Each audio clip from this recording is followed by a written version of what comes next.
Hello, everybody, and welcome once again to 3Y TV. And tonight, we got the OSCA Weekend Woodsman Series is here live at Rockingham Speedway, and it's round. Man, I forgot what round are we on? It's I lost track, but anyway, it's the Pebble 192. Round 6. Thank you. I can't remember how long we've been doing that. Thanks, Vic, for saving me on that one. But we're here live at the Rock. I'm joined by Mike Goodman. Joined with me is Ethan Burrell. I think he's out right now. He'll be joining us in just a matter of moments here. And of course, behind the scenes, Carlos Acosta behind the producer role, and Vic Bloom, who just saved my rear end there for not looking like a total butthole. You sure did, but I mean, you already looked like one. Yeah, I know. It's you can't put lipstick on a pig and make it beautiful, right? Right now, as we've done recently here in OSCA, is the group qualifying. And there's a car in that 9 car, David Westergreen in the 9 car this week. And looking fast in practice. I believe he's fast. He's on top of the leaderboard right now in qualifying, still early on in the going. Again, 10-minute session here for qualifying. So a lot of times Nick Indelicato, defending champion, he'll go to the top of the leaderboard. And how about this? And was that the announcement that Carlos? I got to make sure this is correct. I read this correct, but Darren Staff is now the full-time driver in that 87. He sure is. He passed all his one qualifying test with flying colors. He showed great attitude. And he had pace and speed, although that wasn't really as important. It's more of can he gel with the other guys in the team, and he sure did. And big wreck there in qualifying. Ooh. But yeah, he has accepted the role. He's going to be driving for his old. He's going to be driving his friend's old ride now that he can no longer. Now that Barker can no longer drive that 87. So, it's nice to have him on board. And remember, it's staff STAPF, not H. Yeah, see, that does throw a guy off, and that's why, like, when I first saw his name, I was like, well, this is going to be a hard one to pronounce, but it's not that bad. Not as bad as some guys. But anyways, we resume qualifying here in that 55 this week, returning of Rhett Nichols in that 55 machine after a week away. And still, for Justin Kolb, no Animal Crossing, Carlos. Man, oh man, I just hope that pays off for him tonight. He's currently 700ths of a second off the lead in third. Yeah, he's looking pretty stout. Our top five right now, Nathaniel Cherry in fifth, Stein Miller fourth, Kolb third, Cooper Johnson in second, and Nick Indelicato right now the top of the leaderboard. There's Jeff Green making his qualifying run, currently sits 12th. Will he better at this lap? He does not. About 2/10 off his pace here. Some of these guys might be using a little bit of extra practice racing as well. Ooh, there's a wreck. Oh! These guys trying to get. Oh, I believe that was the 83 filling in for.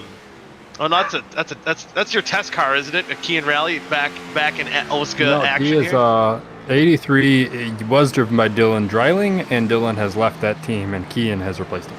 Okay, that was Dylan's car. Okay, I couldn't remember what was going on there. But Ethan, do we have Ethan? Oh, we have Ethan now. He's here. Yeah, I got you. I was gonna say that pole lap looking like it's gonna be hard to beat there. That's pretty quick compared to what we saw in practice. Yeah, I think it's gonna be a tough one. You see Cooper Johnson getting close. He's trying to make another go of it. I don't think he's gonna get there this time. I think it looks like right now, Ethan, that the track is maybe slowing down a little bit. Although Gilberto Javier Camara with a nice lap getting up in the top 5 as well. Yeah, a couple guys within a tenth of Nick now, so they're inching closer and closer. Yeah, there might be some speed on that track yet. And there you see the broadcast championship, and there we do see the standings, and our defending champion Nick Indelicato, who is on the pole right now, is our current points leader, and James Watson with a heroic win in half number 2 last week, sitting second now. And just to let you know, I don't think we talked about this, but 2 halves as per usual tonight, 96 laps apiece, top 11 will invert. So it should be a fun ride. And Ethan, what are you looking forward to here? Going back to the Rock, we have the old Gen 6 cars here in OSCA. Should be pretty fun. Yeah, I'm liking the speed these guys are carrying off into the corners. They got a lot of downforce, so I'm curious to see how the cars are going to react over the bumps in the corners here, and I'm excited to see this format play out too. You don't see a lot of leagues run this type of format in these series with the split heats and then the feature and all that. So, or just the 2 heats, I mean. But yeah, I'm excited to see. I really want to see if some guys run really well in the first one, having to come through the traffic in the second one. It should be a good show. Yeah, it's kind of nice, especially for guys that they have a rough half number 1, can redeem themselves in half number 2, and sometimes that works in reverse order as well. As that's old Daddy OSCA Tim Conrad on board. He's got the VR headset on. Right on board. That's tough to do, man. I give those guys credit for running those VR headsets, because I can't imagine racing with those things on. You gotta give me more credit. He does it while he's drunk. Oh man, I get motion sickness with VR regardless at like 10 minutes a pop. But to do that, for this long of a distance and while having a few beers, it's gotta be pretty tough. Vic, we gotta find out though what beer is on tap for old Tim tonight. I believe it's Busch Light, according to him earlier. So. I believe it's classy Busch. tonight. Like, Ooh, no light. That's a true man. That's why he's OSCA daddy. Trying to get that sponsor off Kevin Harvick. Yeah. Maybe, we need to have Anheuser-Busch come sponsor Kyle Busch, and then just go back to Busch, or go back to Budweiser on the A car. Oh yeah. At least you could have throwback opportunities then. That's true. Feeling. They own Budweiser, so. Yeah. All right, so we're looking. We got to point out first set. We do see the sloth on the board there. We did see that. So, Seth, if you're listening, we saw it. We got you this time. But did you salute it? Oh, I did not. Okay. So Ethan, are you? I assume you play other video games besides the simulator they called iRacing. Do you play Nintendo? I haven't really played in a long time. No, not since way back. Animal Crossing ever? Nope, never played Animal Crossing. Well, still, we're lobbying here pretty hard for Justin Kolb to get Animal Crossing characters back on his car. I believe back in the 3-wide racing days, he had one, and we're trying our damnedest to get it back. Yeah, I'm all for it. I'll put my vote in for that. Yeah, I've been we got hearing some light knocks in the coffin that is 3-ride racing league. Ooh, yeah. I've heard some stuff about that too. That's pretty interesting, huh? Bring the old band back together. Is that a possibility, Carlos? I don't know. I'm not Corey. That's fair. Did Nick Delicado just he ran a faster lap? I think he did. Yeah. Yeah. And I think Key and Raleigh, the old former rivals last season. I think he almost came pretty close to matching the lap that Delicado previously set. It'll be fun to see those two cars back on track together, Kian and Nick. We've seen a lot of dramatic moments last season between those two drivers. See if we can relive the excitement here tonight at the Rock. We got about 30 seconds to go yet here. Yeah, it's crunch time now. You're getting ready to make your last go at it. See if you can improve that starting spot. Yeah, it's gonna be crazy. We see cars spinning. Are we doing our picks now? You're chomping on the bit. Is Ethan filling in for Matthew? Oh yeah, Ethan, you got big shoes to fill. You got to fill in for Matt tonight. All right. You know what they say about a guy with big shoes? They're more expensive shoes. Big size. Not necessarily. No. Sometimes they come in a bigger box. Sometimes. You just gotta buy cheaper brands. That's all. Yeah. There's still some cheap big shoes at Walmart, I'm pretty sure. All right, there you see the Broadcasters Championship. So with the picks, we do have Dallas Myhand up here, and I believe he's up first, if I'm correct on that. Dallas, you're gonna go first here, pal. I feel like I'm always going first for these picks. Well, get good. You know what? I picked for the guy who returned first time this season is Keen Riley. Ooh. Oh, no! Who's next? Oh, Carlos. That's who I was gonna choose. You know, I'm gonna put my money where my marbles are. Wait, what? No, I'm gonna go ahead and bet it all with my boy Justin Kolb. I think he has discovered the secret for tonight in his sauce. No, sorry, and he may be able to drive his way through to get the check. I'm not feeling well. Justin Kolb is my pick. All right, Goody, who you got? All right, I'm gonna go with the 91 of Cooper Johnson. I'm liking the speed he's had so far here tonight. You're gonna go with the 91. You know, I love going for those cars that you probably aren't going to usually pick. So I think I'm actually going to pick the 69. I'm gonna go with Shane D. Mantova. Nice. I want to be very disappointed. Yeah. He won't disappoint you. No, he will. This is his worst track statistically. So, Ethan, the only people you can't pick are the 2, 4, 9, 26, and 55 in the first half here. All right, I got my pick here. Guy I've raced around for a long time. He was super fast in practice. I know he didn't quite hit it in qualifying, but I'm picking the number 9, David Westergreen. Can't pick the 9. Oh, dang it. That's All right. the first thing he said. 97. How about the 97? DJ Weeks. You can pick the 97. All All right, DJ we'll go with Weeks. that. Sorry, D West. Hey, you tried. You tried. You Tried. You can pick But them with- though. There we go. But with Well, that, that we'll time go comes. with the starting lineup here for tonight's Pebble 162. And on the pole, as mentioned before, is the number 4 car of Nick Indelicato. He's driving for Shift Esports, and he's out of Syracuse, New York. And on the outside, it's his rival and buddy, then the number 83 holotype Watson Racing Chevrolet from Erlanger, I believe, Kentucky. It's Kian Raleigh. I'll let you keep rolling with it, Goody, because Oh, I don't know if I quite got the intros you got. Okay, I'll keep going here. All right, starting in that third position in the number 91 South Shore Racing Chevrolet from South St. Paul, Minnesota, it's Cooper Johnson. And starting in the fourth position in the number 52 Arcade Motorsports Chevrolet out of Santee, California, it's Justin Kolb.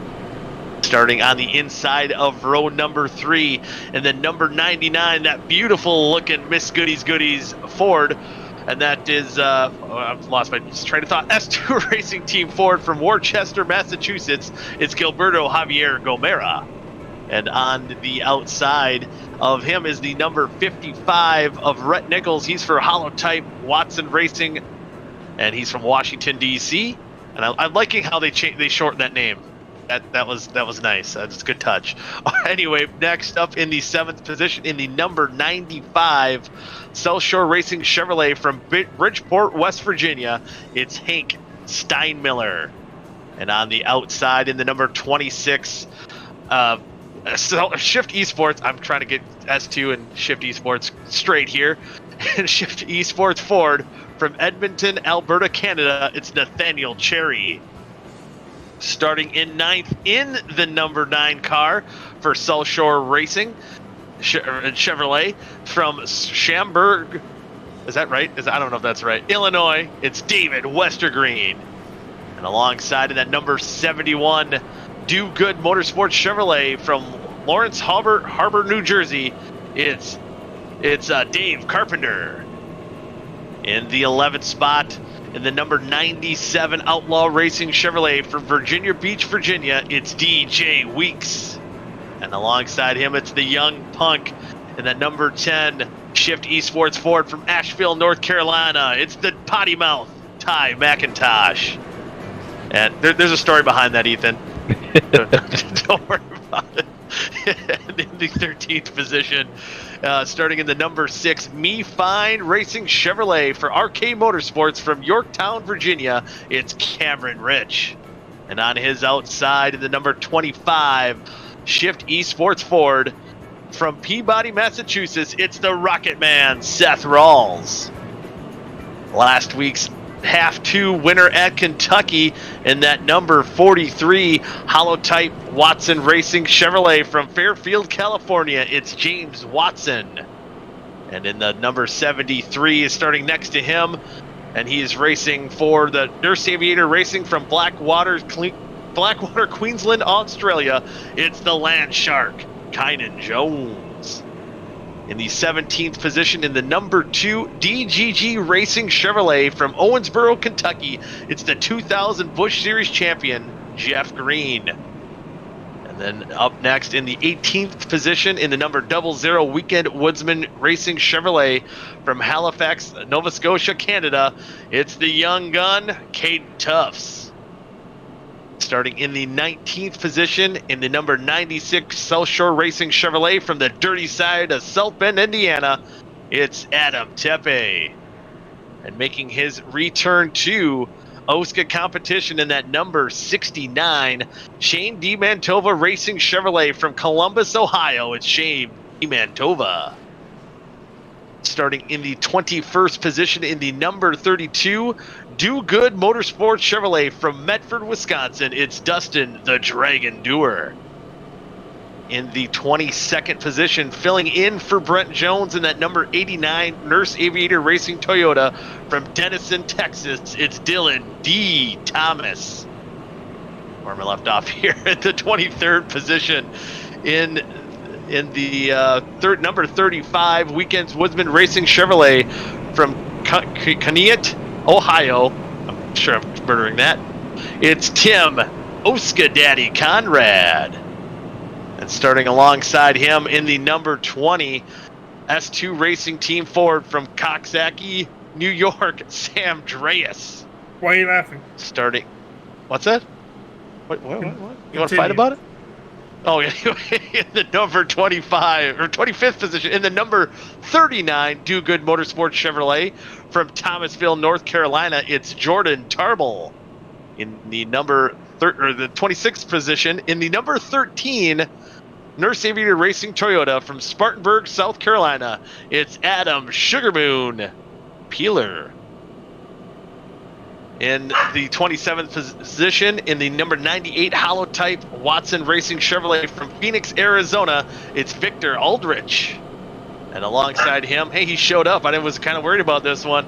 In the number 21 Do Good Motorsports Chevrolet from Hallbrook, New York, it's Thomas Capuano. Again, newly minted in that ride in the 29th position. In the number 87 RK Motorsports Chevrolet from Inner Grove Heights, Minnesota. Oh, aim your camera down low, buddy. Who are you talking to? Darren. Talking to me? No, Darren Staff. Darren Staff Jr. He's scared. He's scared. In the 30th position, in the number 14 Weekend Woodsman Racing Chevrolet from Cheyenne, Wyoming, it's Alex Kenton. And starting in the 31st position, in the number 5 Weekend Woodsman Racing Chevrolet from Rochester, Pennsylvania, it's Cody Mr. McLean. And rounding out your 32-car field, in the number 54 Nurse Aviator Racing Toyota from Brooklyn, New York, it's Rashid Coles. So Ethan, 32 cars here at the Rock. I'm excited. I'm excited. Me too, man. That intro, how does that intro not hype you up? I was afraid to stink up the show. I just wanted to let you keep rolling. man, you get me going too long. I start stumbling, messing stuff up. Carlos gets in my head 9 times out of 10. Man, I'm pumped up here in the booth. I'm ready to get rolling, man. I'm excited for these guys. Again, yeah, we'll have 2 halves of 96 laps of action. Top 11 will invert. So keep a note on the left hand of your screen who's in position. We are. Is the pace truck lights off? I believe they are. We're about ready to go green flag racing. Yeah, it looks like we're ready to roll. Ready to rock and roll as Nick Indelicato will lead the field to the green flag. With Kean Raleigh on the outside, Cooper Johnson and Justin Cole behind them. The pace truck will be diving down pit road momentarily. Get this race underway. Here we go. I think. There we go. Pace truck's diving off. Green flag is out. We are underway here in the Pebble 162, half number 1. Nick Indelicato, Kean Raleigh drag racing into turn number 1. Yeah, Kean got a really good jump there on the start. He's still going to be up next to him off the corner. This is going to put Indelicato in a tough spot down into 3 here. Yeah, I think I think generally what we're going to see tonight, Ethan, coming out of turn 2, that's going to maybe be Calamity Corner. It seems like, exiting turn 2 is where things can get pretty tight. Yeah, just that track. This track just narrows so much coming up out of 2, and you're trying to get the power down, and somebody kind of gets up there on your right rear off of 2, and you can't hold that car down. Just end up pancaking them right into the wall. But Kean Raleigh cleared the lead here. Yeah, Kean looking pretty stout. He's shaking that rust off the best way he knows how, and that's in the lead, as he will lead Nick Indelicato and Justin Kolb here as we hit lap number 3. Still early on in the going here. But again, this is a track that's been when it was racing in real life, Ethan, it was known for tire management, and I don't know what model or build or whatever you want to call it they have here on iRacing. And obviously it's been through some repaves. I think it's possibly going through another one now with the revamping or restructure of it. But this track's still known for eating those tires up. But Justin Kolb, holy man, he's digging. Yeah, he's on it. He's not worried about tires right now. He's pushing. Yeah, he is pushing. He's using everything up right now. Looking on the inside of Kean Rally. So far, Kean being on that top side, getting a good run off corner exit. Able to hold off that 52 in the meantime. Yeah, and Kean just gets into turn one so smooth up there. Ooh. I believe the 52 did kiss the wall there a little bit, or came very close to hitting it. I think he did hit it. But right now, one thing I think we're seeing here too is, generally the past 2 weeks we ran an auto club in Kentucky, and with these Gen 6 cars, kind of known for kind of the pack racing, I believe slot cars was kind of the general term for these cars, but on those type of racetracks. But here at the Rock, it seems like no matter what car you're driving here, it's kind of a wheelman's kind of a race.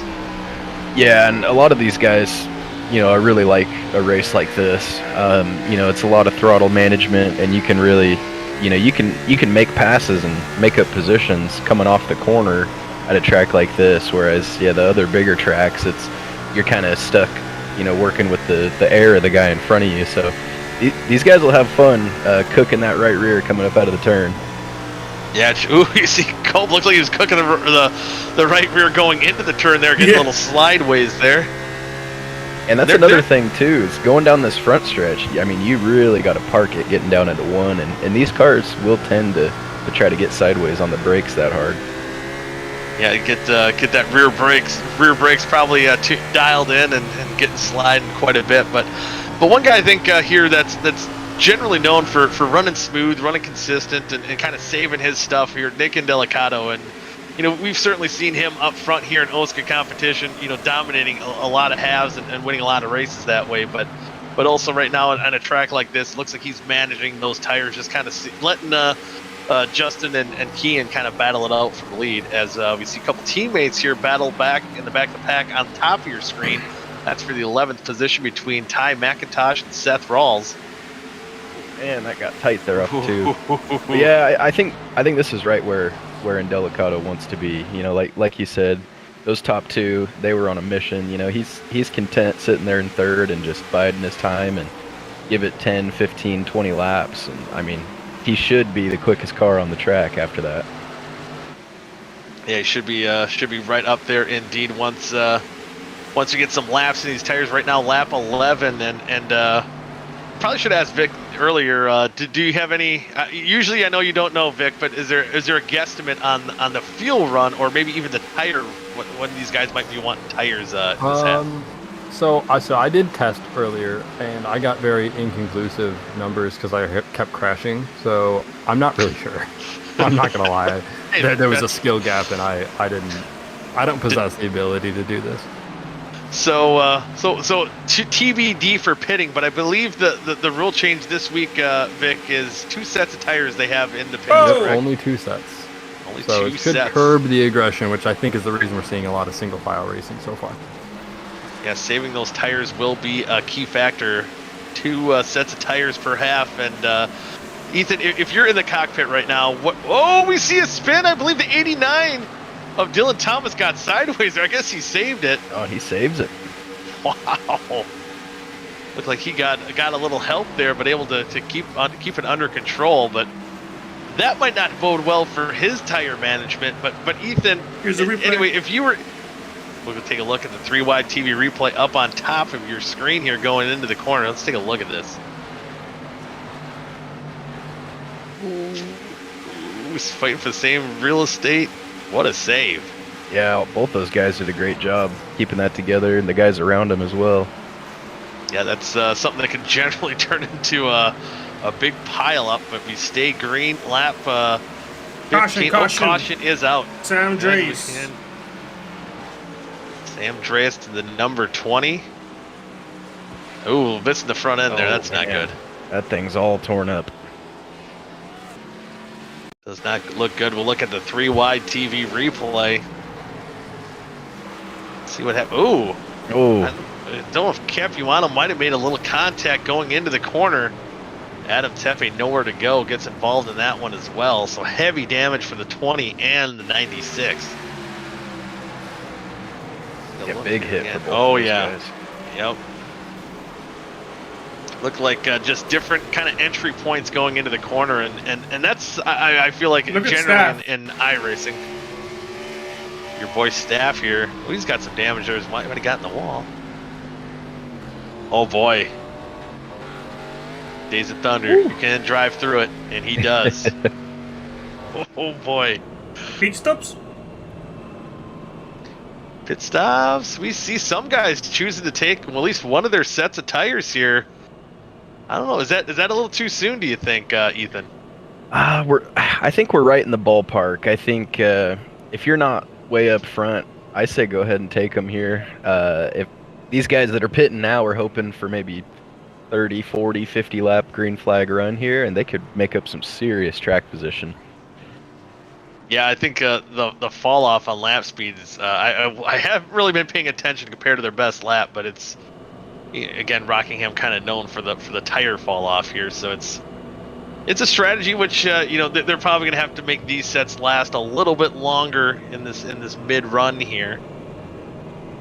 I like the call though. I mean, if I'm in the car, 15th, 20th on back, I'm definitely going in there, taking that set, trying to pick my way through the field.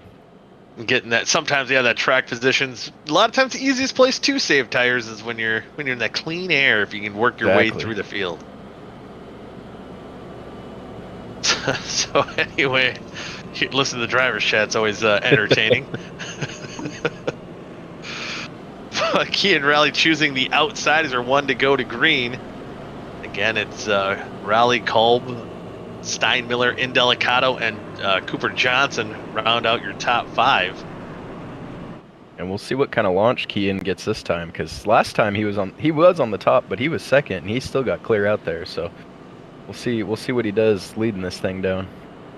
Yeah, he controlled the restart last time, the green flag. I'm sorry, no, he did not. The green flag was what controlled the start. Now he controls the start this time. That's what I meant to say.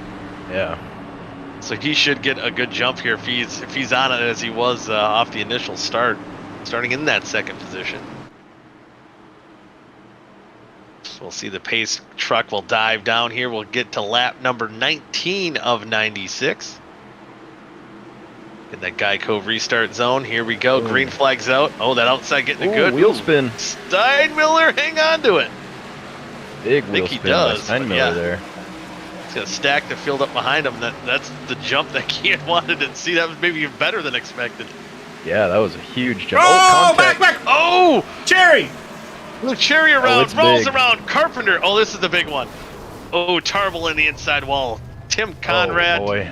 Doers involved. Oh, Staff involved. Peeler. Everyone's involved. That's a parking lot there, Goody.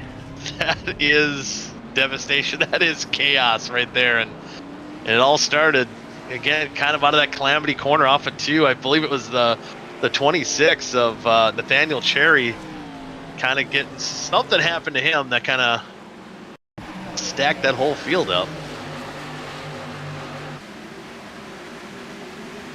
Getting off 2. Oh, right in front of teammate there. And just car shooting. Oh, Seth Rawls, who's just not having a good couple weeks. He's a points leader going into last week's event, and ever since he had that points lead, kind of been snake bitten ever since. And I almost wonder if Cherry Oh, he me was trying to clear fine. up, or maybe he got loose. Oh, it's me fine, not me fine anymore. Does he get through? We'll see. Oh, we got neck coated. Oh! So me maybe. Oh, Jeff didn't hit him. Me okay. Me Not okay. great. Me okay. A little Me will damage to the live. end there. We will live. We will fight another lap. I think we will look at Ty McIntosh is on board. Oh boy, that nowhere to go. That wreck took a lot of do-good cars. I can see there as well, and a lot of Shift Esports and their affiliates as well. 66.666% of RKM. You were quite quick to start with the 666 here. Here's the other Miss Goodies Oh, Goodies not machine. the Goody car. Oh, he'll be fine. That's a tough one. He'll be okay. He might be down a little on horsepower, but a lot of these guys got some heavy damage. I think Darren Aaron here we're riding on board with. He got some heavy contact here. Again, nowhere really to maneuver through, nothing to see there. Oh, yeah. He got through the last one good, and it was used up for this one. Yep, that's it seemed like there was nowhere to go for a lot of guys. I mean, it was top to bottom. It was clogged. It seemed like right there it was going to be okay, but I think the field stacking up looked like someone got in the back end of Carpenter that kind of set off the rest of this grenade here. 425, he had that thing cleared and then just got T-boned. Yep, that's the old greatest fear in a racer's life is the crash they call T-bone. And Ethan, do you know who sang that song? I don't know if I do. That is sung by Kyle Busch team owner Richard Childress. Ah. Yeah, you can check him out on YouTube. It's very classy, very elegant. Mm-hmm. One of the finer songs you'd ever hear in your life. I'll have to check that out. Over some whiskey on the rocks.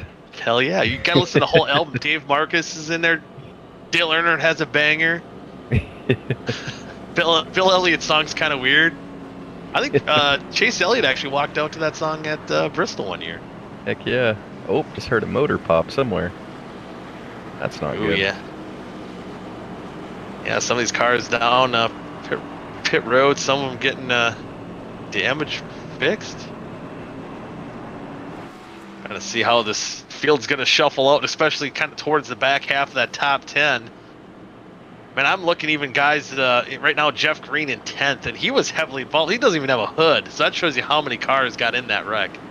Yeah, it was big. It's like you said, Calamity Corner off of 2. It just one guy gets loose, and it's just a mess.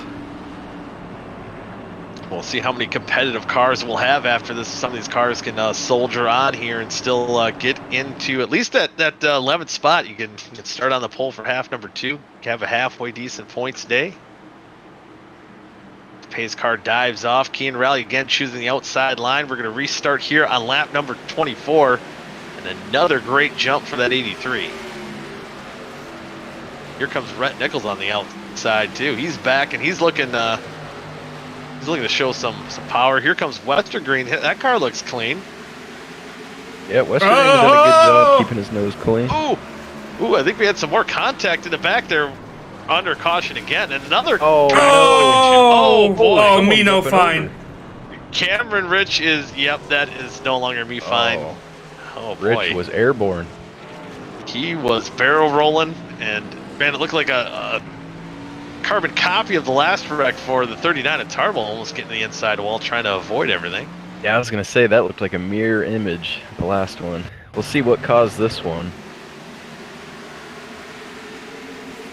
It looks like Aldrich, Netcode, Kenton. Almost looked like the car on the top. It looked like he kind of got a little loose, just came down just a bit. Oh man, that's a big hit. Yeah, that was a big one. The rest of these guys, a lot of them had damage from before, so I don't know how much worse for wear their cars are gonna be. But man, I mean, certainly didn't help the situation there.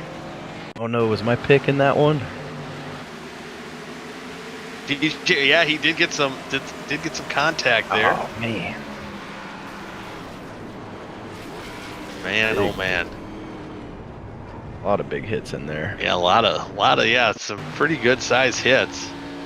And we'll take on the board here of Cameron Rich and that number 6 V Fine Chevrolet.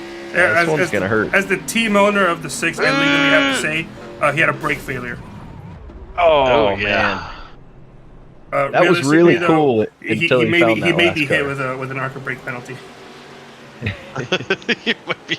I'll give him some style points. So that was pretty cool until he found that. That would have been cool. Vic, correct me.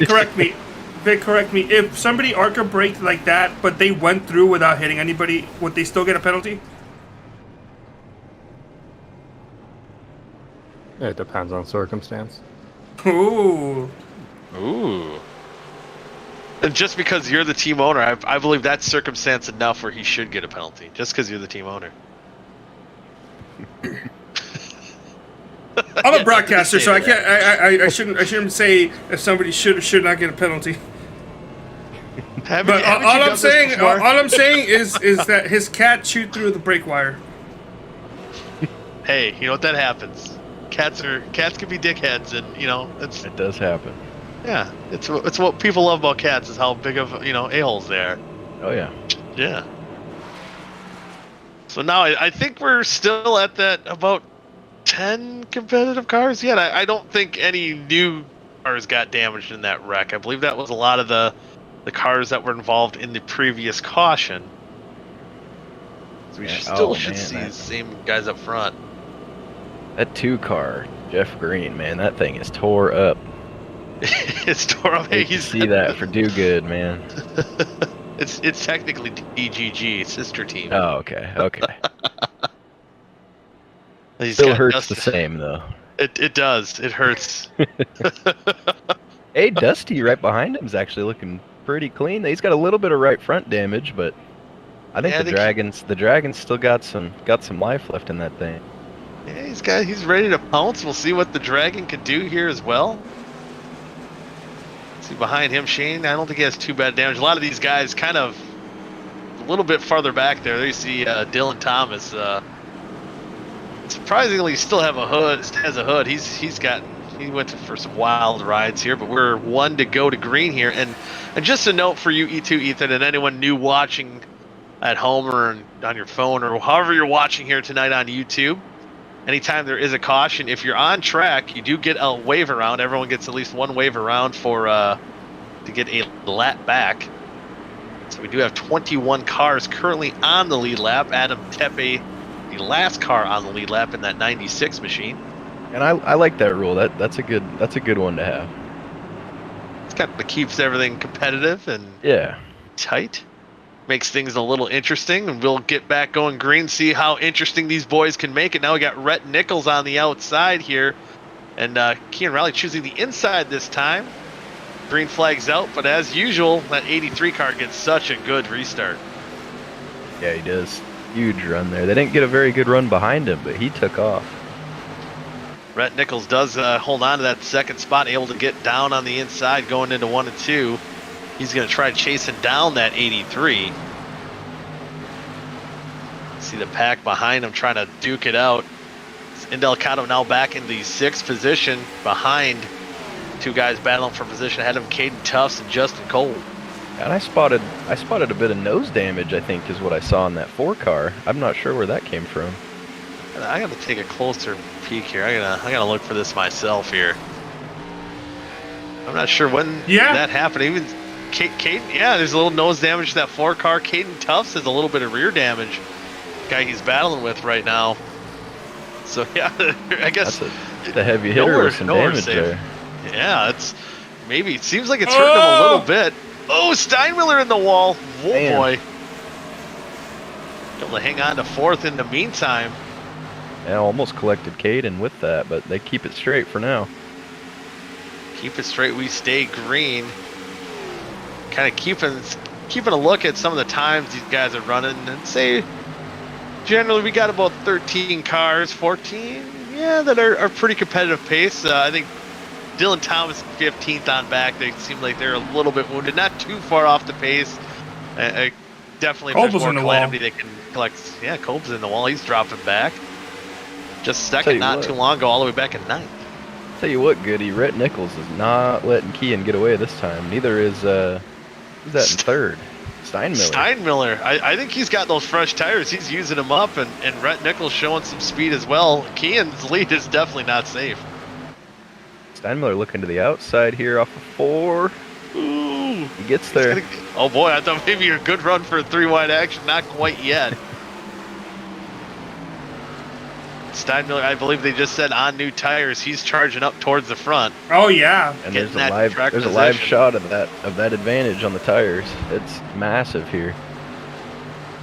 Yeah, and we had those 2 cautions that kind of strung quite a few laps there, and I would say would that be about green flag laps, about 20 some laps difference between Kean's and Steinmiller's? Yeah, I'd say that's about right. And that's definitely showing here. Steinmiller's checking out. Oh! What just happened there? I think contact between, I don't know if that was net code between Shane DiMantova and Nick Indelicato. And then Delicado's front end jumped up, able to keep it straight, holds on to that 5th spot, but a scary moment for the 69 and the 4 car. Yeah, when it rains, it pours for that 4 car. He's just trying to keep this thing in one piece at this point. And trying to hang on as our points leader into the top 5. Currently James has Manitoba. Cooper Johnson. He was the last guy on the YouTube chat. He also said earlier that his webcam is turned on, but I have a feeling I may need to give him a new link because the link I have for him is not working. So no webcam for Shane, unfortunately. Yeah, he's been gone too long. We don't want to see his face just yet. The wounds are too fresh. Oh boy, look at this battle for, is that the 12th spot? Got the Dragon Doer, Jones, Nathaniel Cherry. There's a big wad of cars there. Yeah, some of these damaged cars provide some good racing here. Kind of Jones, he looked to be kind of the cleanest car out of the bunch, able to get that 12th position. Nathaniel Cherry with no front bumper, he's looking pretty stout, pretty competitive, moves up into that 13th position around Dustin Dewar. You got Thomas Capiano and Kenton too right behind him as well, so pretty competitive pack of damaged cars sitting there. How about Jeff Green right ahead of him in 11? With no hood. Wheeling that thing. You know he loves this racetrack. He does. Yeah, it seems like he loves, kind of these older style tracks. I believe Rockingham, Milwaukee, New Hampshire, just the general throttle control kind of tracks. I think is kind of more in his wheelhouse. Old school tracks, old school tracks for an old school guy. Yeah, for sure. This definitely fits the bill for that too. I mean, it's bumpy surface, you're wearing your rear tires out, slip sliding around, it's perfect. Ooh! Oh, contact. See, Gilberto into sees the monkey outside does. wall. Monkey does pee all over you. Oh, okay. Or Dusty's just, I feel like Dusty in the 32 is just kind of trying to settle in here, and he just can't get away from this mess. Yeah, he's just in a wad right now, trying to run on the outside. Oh, see if we boy. get a good run. Oh boy. That's Kind of close. stacks up. Yikes. Yeah, it's a smart move by Dusty to just kind of back out of it there. He'd end up getting pinched in the wall there. Yeah, that could have been disastrous. And speaking of disasters, from the infield care center, we do there they have- go. Oh boy, Dewar. Oh man. Couldn't get away from him. Yeah, it was inevitable how that pack was running. Kind of Jones and Dewar making contact there. Now you pit. Now, I think if you're a guy like Kean, I think you got to pit here. Oh. Yeah, it looks like they kind of stacked up, and then the 73, I think, tries to go underneath, and Dusty was trying to go underneath 73 at the same time. Yeah, it's just a bang-bang kind of move here. I think Cherry cuts up in front of Kynan. Dusty just had that run and just the And gap the 73 closed. checked up too because of it. Yep, there was just a lot going on there. Just kind of one of those deals. Hey, good news is, though, Dusty, he already had a little right front damage. He only hit him with the right front, didn't hit anything else, so it could have been a lot worse. Could have been a lot worse. And I think Pit besides stops. that rear pit stops, everyone besides Steinmiller, Shane DiMantova staying out on the racetrack. I think guys who've previously been down pit road. Yeah, and this is kind of where you box yourself in. If you're one of the guys that pitted earlier, Conrad. now you're stuck waiting. You have to wait longer, and now you're probably going to lose all that track position you gained. Yeah, it's a tough gamble. Again, it's the high risk, high reward. Making that pit stop early, and I think there too we see Indelicato overshot his pit and the 91, Cooper Johnson. But I think for Indelicato, getting a little bit of that front bumper cleaned up and fixed might do him some good here on this pit stop. Yeah, it's definitely a well. welcome stop for him, getting some of that repair. He gets out right away though. He's at 6, so hey, he's wheeling it with that damage right now. You see Steinmiller, DiMantova, Conrad staying out. Kean Raleigh, the first one off pit road, along with Rhett Nichols in the 5th position. But while we're under caution here, Ethan, we will bring in Ty McIntosh, who's waiting here patiently and currently out of the race, sitting in 26th position. And man, those I believe it was the second and third caution of the race that was it second and third that kind of had the track blockage there, Ty, and seemed like he had nowhere to go. Yeah, I mean that's just kind of the name of the game. You end up right behind a wreck, and when it's track like Rockingham where the bumps just offset everything, you're pretty much screwed. So I'm not really too upset as far as not having to finish this thing because I'm down 500 RPM and I personally don't feel well. So it's a bit of a rough night, but I don't know. It's something.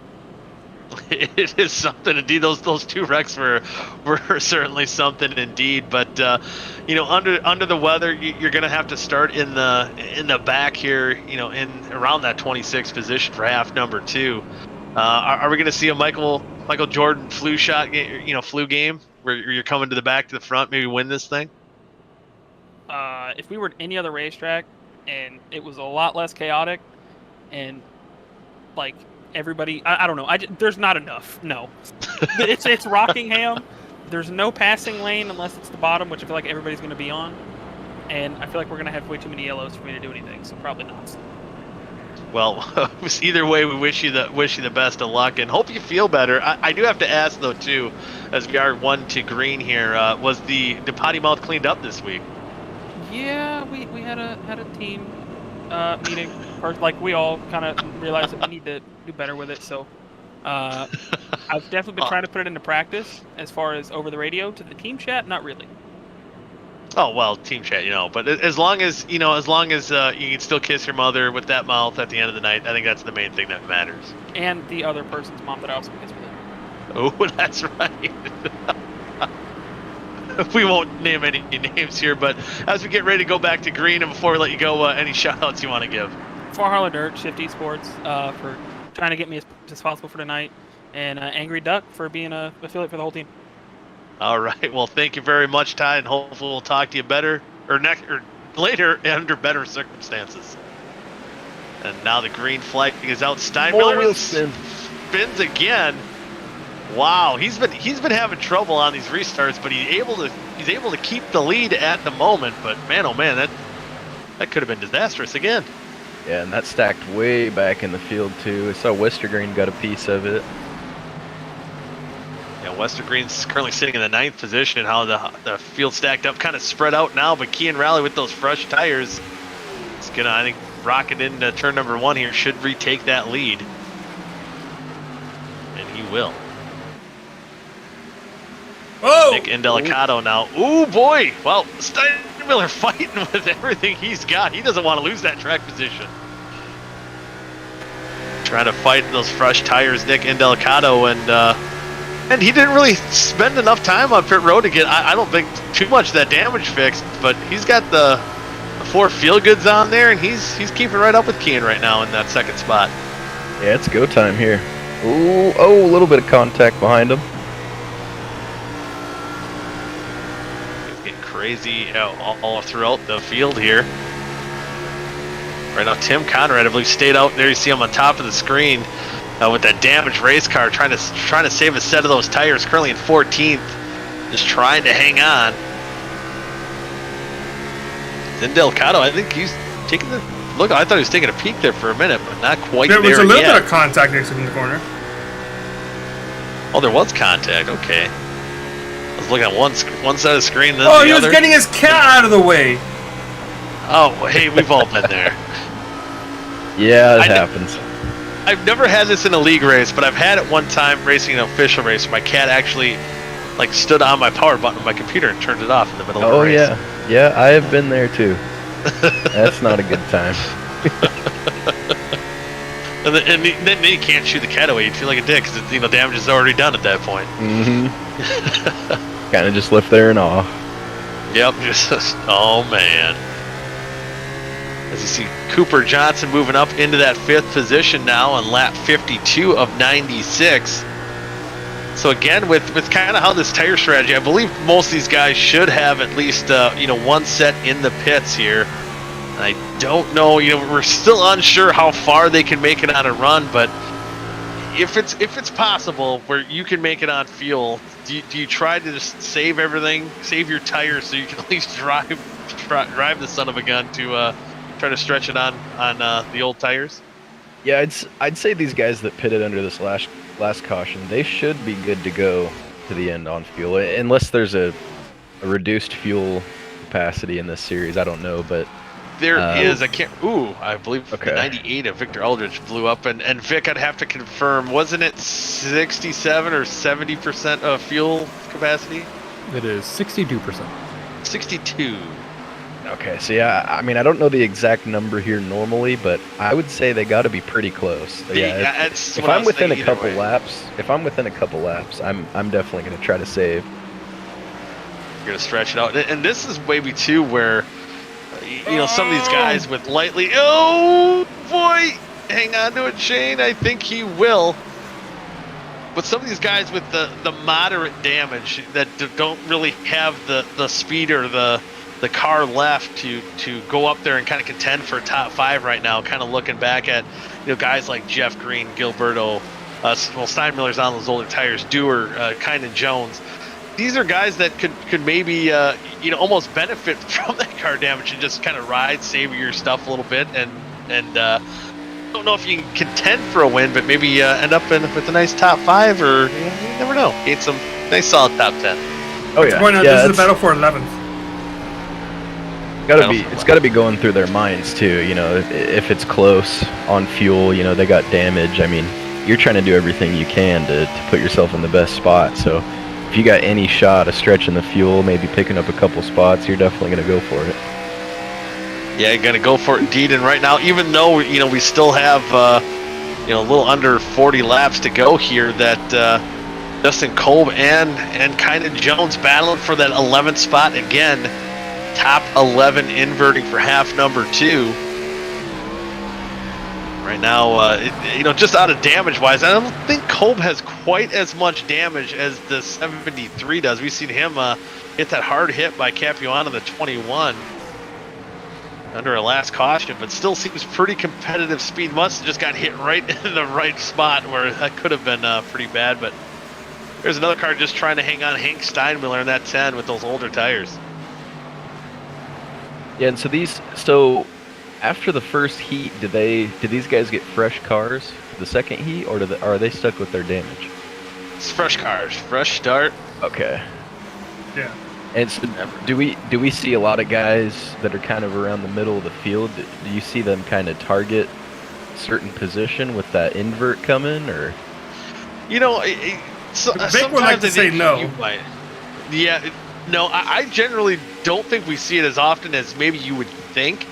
I think a lot of these guys, points on the line with both halves, you want to get what you can get. And, as you see in any form of league racing or even in real life, every point does matter. Oh, for sure. So, Carlos, you think I would say no? What if I told you I know for a fact that there is like 4 guys in here that if they're not running up front, they target that invert? Vic, when I said that, I meant in a perfect world, you will say no. Trust me, in a perfect world, I'll still say yes. I would target that invert if I was out there. Well, we know Justin Kolb is for sure not targeting that because he is in the invert spot and he's trying like a bat out of hell, trying to get past the 73 into 10th. Yeah, he's trying to move underneath them, battling on the bottom side, but Kynan Jones doing his land shark things, hanging tough on the outside. And I guess we know Kynan also isn't targeting that target spot as well. But even behind them, these guys get too racy. We might see Dylan Thomas catch up to those boys, and he might make some noise for that 11th spot. Look at that brick. Oh man, DJ Weeks might be looking for that spot too. He's lurking there. Yeah, he's lurking, trying to salvage a night after getting involved, I believe, in the second caution and the third one too. As I think both those guys got involved as well. It's like Dewar moving up a few spots. He moves up in that 8th position around sister teammate Jeff Green. Is the hood back on that thing? Oh, no, it's not. Nope, it was just no a trick hood. of the camera. Trick of the brain. The old 2 car there, Jeff Green. You had to give the sister team a couple backup hoods, Goody. Yeah, I know. It's tight budget, man. These. wrecked a lot of cars, this week, so we had to save some money somewhere. Oh yeah. Well, I mean, if there was any tracks you needed a hood for aerodynamics, I mean, there'd be a lot of tracks ahead of this one, so you could get away with it here. That's what kind of figured. You kind of get away with a few less bumpers or hoods. It seems some of those guys competitive with or without them right now. Is a guy who's got that clean car up front, Kian Raleigh. Again, a guy that intended for a championship last season. And one of the guys that he had to fight with that title for, the guy who won it, a guy in that second spot, Nick Indelicato, right behind him. We're starting to catch lap traffic here as well on this green flag run. So field kind of spreading out. Looks like kind of everyone's settling in, and see how this one plays out here. Kind of looking at lap times. I was trying to see Cooper Johnson right now. I think he's like the last time second fastest, right behind, a little bit slower than Kian Raleigh last time by. Yeah, he's cooking. He's coming up through the field here. And speaking of coming up through the field, we saw him battle for that 11th spot not too long ago, and now he's moved up to 10th. He's looking for 9th on Jeff Green. He's got that long run speed going, Carlos. You got to feel pretty proud. He doesn't kiss the wall too much. And Jeff Green wants that spot too, and he's not laying over for him. Yeah, a guy who had some rough start of kind of 2023 as far as iRacing is concerned. He wants to do well. He ran well at Daytona back in the season opener. But since then, he's kind of had a rough go of it, trying to turn things around. Even now, he's doing a little bit of both. He got involved in that wreck, kind of had a rough go of it. Trying to salvage that top 10 right now in 9th. Not too much of danger of losing a top 10 right now, but wants to get what he can. Yeah, it's been one of those years so far for Mr. Green. Even in other leagues that I see him racing in, just had a lot of struggles getting involved in a lot of messes. Yeah, it's just sometimes that's the fickle beast of racing in general. Once it seems like when the down times are upon you, it seems to last a lot longer. But sometimes a decent run, 9th place, that could be enough to kind of get your swagger back. Absolutely. There we see Cooper Johnson. He's got some swagger right now. He's on the back bumper of Rhett Nichols here for that 3rd position, and right now maybe biding his time a little bit. Still a long way to go, but that 91 car is definitely showing a lot of speed. Another guy that's been showing some swagger here late in the run, Dustin Dewar. He just got around Caden Tufts pretty easily for that 7th spot. Oh, hard contact in the wall. Oh boy. Oh man, here Jeff Green bounced off the wall, and these guys Ethan, don't have a negative history, but just a bad luck history, and there it kind of unfolded again. Just kind of incidental contact between the two is just unfortunately kind of been known for the 2 and 52. Oh. And bounced off the wall, got into Kolb, and unfortunately for Kolb, now back in the 12th position. So now on the outside, looking in on those invert cars with 22 laps to go. So he can reel them back in. Oh yeah, plenty of time. Battle for 3rd. Battle for 3rd is Cooper Johnson wants it. That Nichols has it right now, but I'm even looking at that car that was just on the screen for a little bit there, looking at the last lap speeds. He's a little slowed down a little bit that last lap, but David Westergreen, not a guy to fall asleep on either in that 9 car. No, for sure, and he's one of those guys that really focuses kind of on the long runs, and he's been just smooth and steady. They got a little jumbled up on this latest restart, but he's filed in pretty nice, just kind of riding there, taking care of his stuff, and yeah, some really good lap times he's putting together. Yeah, last time by, I believe 3rd, 4th quickest that time. But some of these guys are almost picking up a little bit of speed between. Looking even at Nick Indelicato with that front end damage.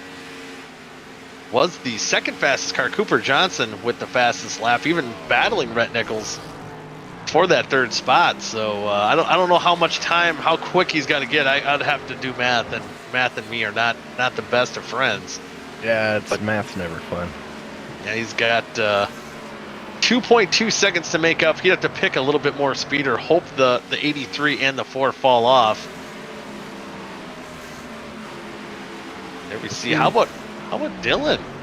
Oh, he's going lap down. I thought he was passing him. Well, okay, never mind. I'm looking at the wrong thing. But Dylan is out here. Or Darren. I said Dylan. Darren. I gotta remember that name. Darren Stab. So you guys had no idea. I didn't even know who the heck I'm talking about. It's going to be interesting, if these guys can make it to the end on fuel. I think it looks like Rhett is really starting to struggle here. I don't know if maybe he burned his tires up there early in the run, but he's going to be back in the clutches of that 9 car here pretty soon, it looks like. Yeah, and here Cooper Johnson also gained quite a bit of time. Now he's only 1.2 seconds back of our leader, but you can also see a battle for that lead. It looks like Nick Indelicato saved his stuff. He's right on the back bumper of Kian Raleigh. Looks like Raleigh's car got a little upset going to the one. Did he disappear? He disappeared. Uh-oh. Oh, there he came back. Never a fun time, especially when you're leading the race. It's gotta feel pretty heart-wrenching when that stuff kind of happens.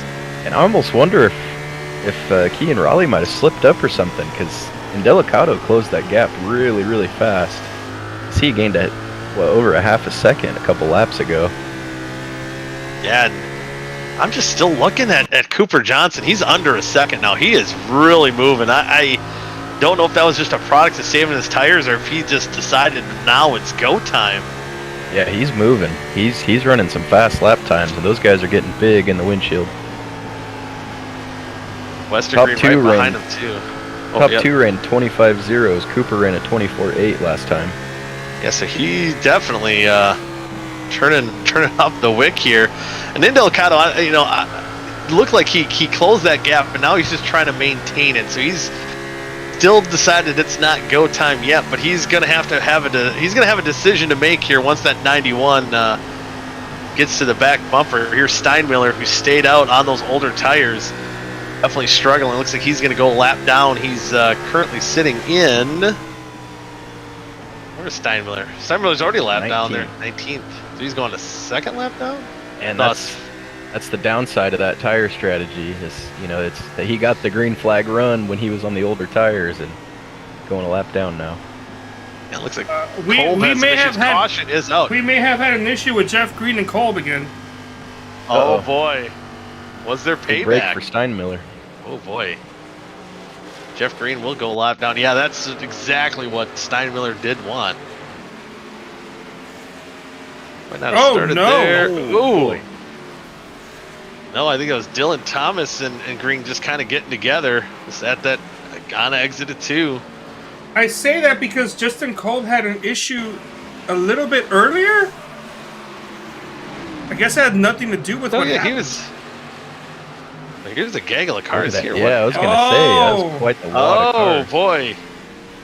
I was wondering how he lost so much. I saw Kolb and Green pop up as both like in the grass at the same time, and then I cut and I saw Justin Kolb like in the grass, like slow, and I just assumed, maybe he retaliated. It would have been out of character. It would have been out of character for Justin, but yeah. Who knows? Or they just accidentally got into each other again. I think those two cars have magnets to each other, but they didn't touch. They just both were in the same incident. Not the. Yeah, it was just unfortunate for those two guys having a rough night so far here. Now we see everyone coming down pit road with 10 laps to go. Goody, I could tell you who's not happy about that caution. That was the 91 car, because he was flying on the long run there.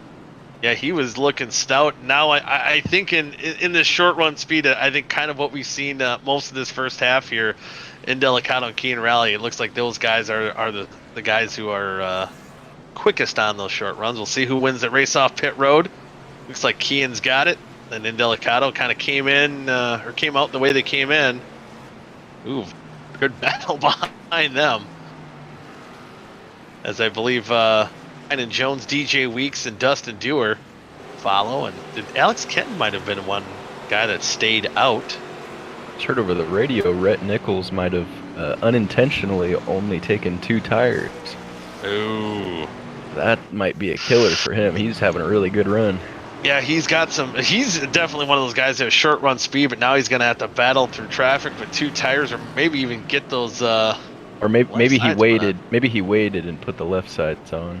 Oh, and lost some track. Yeah, he's back there now. Yeah, he was there for 23 seconds. Oh yeah, so he had to wait. Those guys who got their laps back will be getting their tires now, so that will give that lead to the 83 car of Kean Rally. Nick Indelicato second, Cooper Johnson third, David Westergreen fourth, and Dustin Dewar rounding out your top 5. How about that? Slowly but surely, just nice and methodical. You know, trying to stay out of trouble. Got into a little bit of trouble, but pretty minimal, and here he is. Yeah, and I know his old man J.D. Dewar back in Medford, Wisconsin, watching. Give a shout out to old JD from JD's Hilltop Salvage. Hope you're having a good night, enjoying the racing here tonight at Rockingham, along with everyone else out there in YouTube land watching the race here tonight. Thank you for joining us here on 3 Wide TV. And hey, we're doubling up. We're 1 to go, back to green. I was going to say this lane choice would really be interesting. It looks like Kean will take the top, so that's going to kind of bury Cooper a little bit, but that's going to give a good shot for D West and DJ Weeks there in the top. Yeah, it seems like those 2 South Shore Racing Chevrolets, though, they're better on the longer runs. 8 laps to go. They're really going to have to maybe change their driving style a little bit if they want a shot here. And if Indelicato on the inside times the start well, you know, they end up side by side, that could really open the door up for these other guys too. Yeah, it's going to be a fun one to watch. 8 laps to go. Just another reminder, top 11 invert right now, Adam Tepe. And that 96 car sits in the 11th position. Now 15 cars on the lead lap. So once we hit the green, it'll be 7 to go. It's going to get spicy here. Spicy. We'll smell what the Rock's cooking. He's got a spicy dish serving up, coming at you right here. Green flag's out. Looks like another good start for Kean on the outside. Almost some tire spin, but he's able to really make it work for him. Right on the edge there, yeah, but he gets that good launch again. Westergreen clear to third. And he's looking. Oh, he's going for it. And Indelicato slipped up a little bit. D West to the bottom. See if he can make it stick, or is Indelicato going to have a run on the outside? Well, 6 laps to go. See if those. He slung. Westergreen slung it in there. I like it. Yep, Westergreen leaving it all out there on the racetrack. He might fall back to Johnson here. One thing, I think that lap car of Rashid Coles just got in the way of Kean enough where he kind of messed up his line that closed the door for Indelicato. Battle for the lead, 5 to go. Oh, he thought about it. He missed the bottom a little bit, though. Oh, man, he's going to get a maybe good run on exit. Huge run. Huge run to the inside now. And as they're battling, Westergreen's coming back up there. Indelicato's got the advantage on exit, but here comes Kean. Caution's out. I think saved by the bell might have been Indelicato. Indelicato takes over the lead, yep. Oh boy. Now we'll get the green-white checkered as we have our 6th caution of the half, and there's a 39 car of Jordan Tarble. Trying to see on 3 Wide TV replay what happened. We brought out our latest yellow. It was a race control yellow. It was number 89. Oh. Not quite sure what happened there with the 39. Might be too much rear brake on exit. Just kind of weird. But here's the 89 that did bring out the yellow. Ooh. Yep. 55. There. Yep. Right in the wall. Man. That thing was already beat up, but that's not helping. Yeah, he did quite a few hops on the wall. Dylan Thomas scored 15th after that. Now a green-white checkered. Now we bunch him back up again, but now Indelicato going to be our leader, so Keane's not going to control the restart. This is, again, going to shape up to be an interesting restart here. I tell you what, if Keane can do what he did on the initial start, I know it was, you know, they were waiting for green on that one, but if he can get another good jump here, he may not be done with Indelicato. And hey, you know, he's not running for points. He's running for checkers. I mean, he can gamble. He can, you know, penalty schmenalty. He'll take it. Right? Go for that win. Racing for the win, man. Nothing to lose. Nothing to lose. Might lose that back bumper gets too high for those guys getting their laps back. I believe now with those 4 cars getting laps, maybe a couple more guys, but we'll have 20 cars on the lead lap. Steinmiller going to be able to get back on the lead lap after we've seen him lose that lap after staying out under went longer on he had older tires. I can't remember the math. It's too long ago now. Oh yeah. Shaping up top 5 right now. Indelicato first, Kean Rally second, David Westergreen third, Cooper Johnson fourth. How about that? Your pick, DJ Weeks, back there in the top 5 now. Yeah, kind of came out of nowhere. He got involved in a couple incidents early, but kept his nose clean after that and kind of just worked his way up there. Worked his way up, looking to have a good, strong run with the return of Outlaw Racing. Right outside the top 5, Dustin Dewar, Brett Nichols, who showed again that short run speed. The emotional support pick of Gilberto Javier Gomera. And then Caden Tufts and Nathaniel Cherry round out your top 10. And again, to note, Adam Tepe still holding on to that 11th position. That would be your transfer spot. See, Kean kind of pulling shades of old, kind of like Dale Sr. or Tony Stewart, kind of playing with the pace truck there. Oh yeah, he's ready to go. He's saying, get off the track. Let's go. Let's race. Let's get this half number 1 in the books. He wants to be, again, returned to victory lane. Oh, no. They're fighting for the top side. There we go. Indelicato, yep. So now kind of a total invert of what we've seen under our last restart. We'll have Cooper Johnson and Indelicato on the outside and Westergreen and Ian Rally on the inside. And we got a heat cycle on the tires there, so that 91, you know, he's been a long run car all night, but you know, he could have something here if he gets a good jump. Yeah, if he gets to stay on that bumper, that's going to be key here. But as we've seen all night, our leaders getting good restarts. My dog's ready to go for this restart. She's getting excited. Well, Junebug, settle down. Watch it unfold. These boys get to battle, and the Dragon's right there ready to pounce. Yeah, anything can happen for sure here in the Pebble 162 as the pace truck's going to get ready to dive down. Green, white, checkered to settle this one, and here we go. Decent jump from second. Oh, Westergreen spins the tires. Oh, he spins them bad. He's in the grass. I think nope, caution's out. Oh, man. Tough break for Westergreen there. Yeah, he tried going for it to get a start. It looked like, as far as reaction time, it was there, but the wheel spin did him no favors. Ooh. And he wasn't the only one. Looked like the 99 got the wheel spin as well.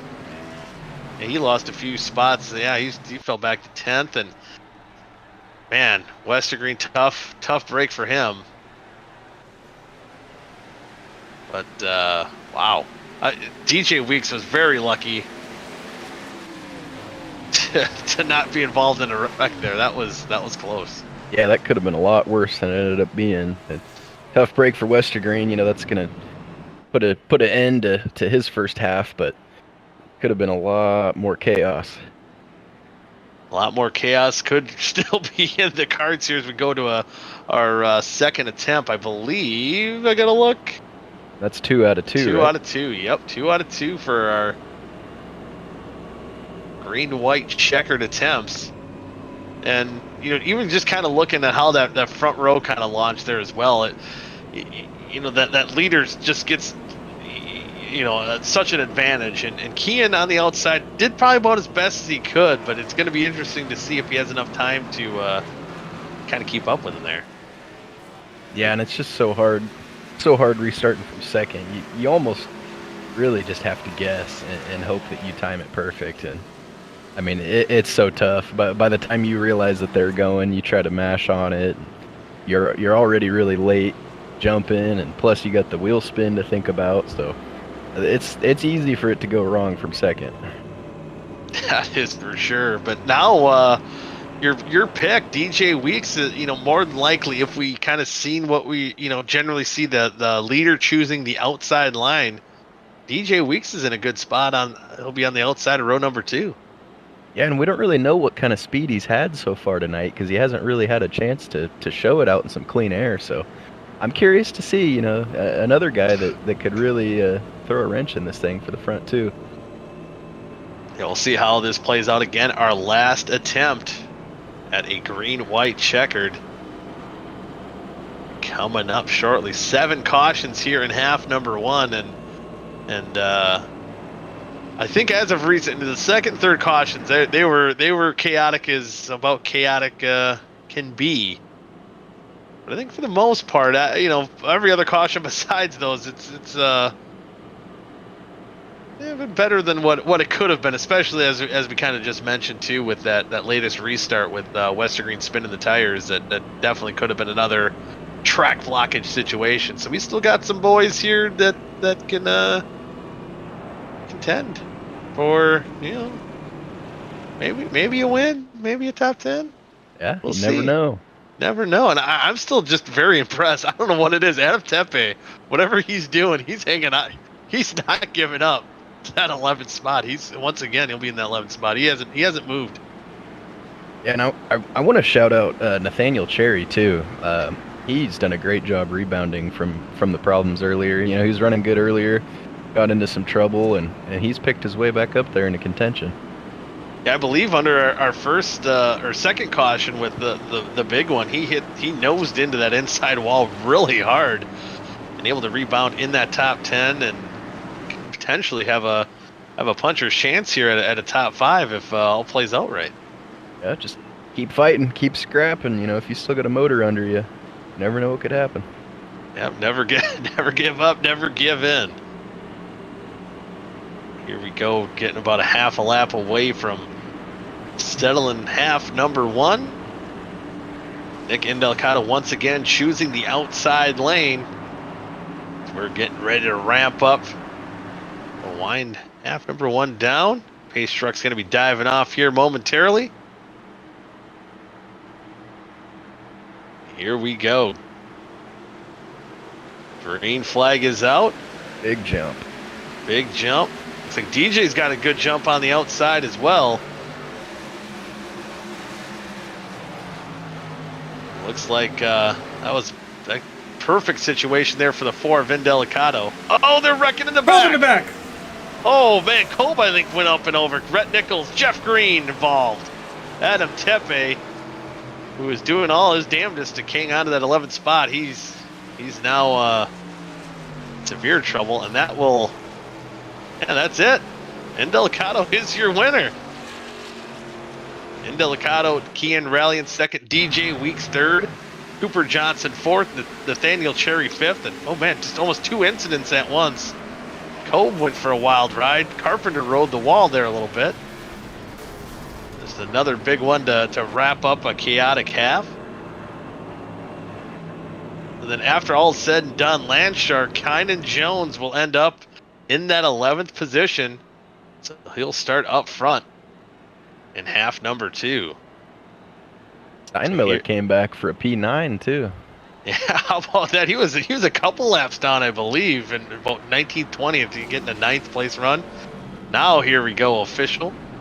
Again, Indelicato, Rally, Weeks, Johnson, Cherry, Dewar, Tufts, Javier Gomera, Steinmiller, and Dylan Thomas. That's your top 10. A good couple shout outs for some guys who had some bad luck.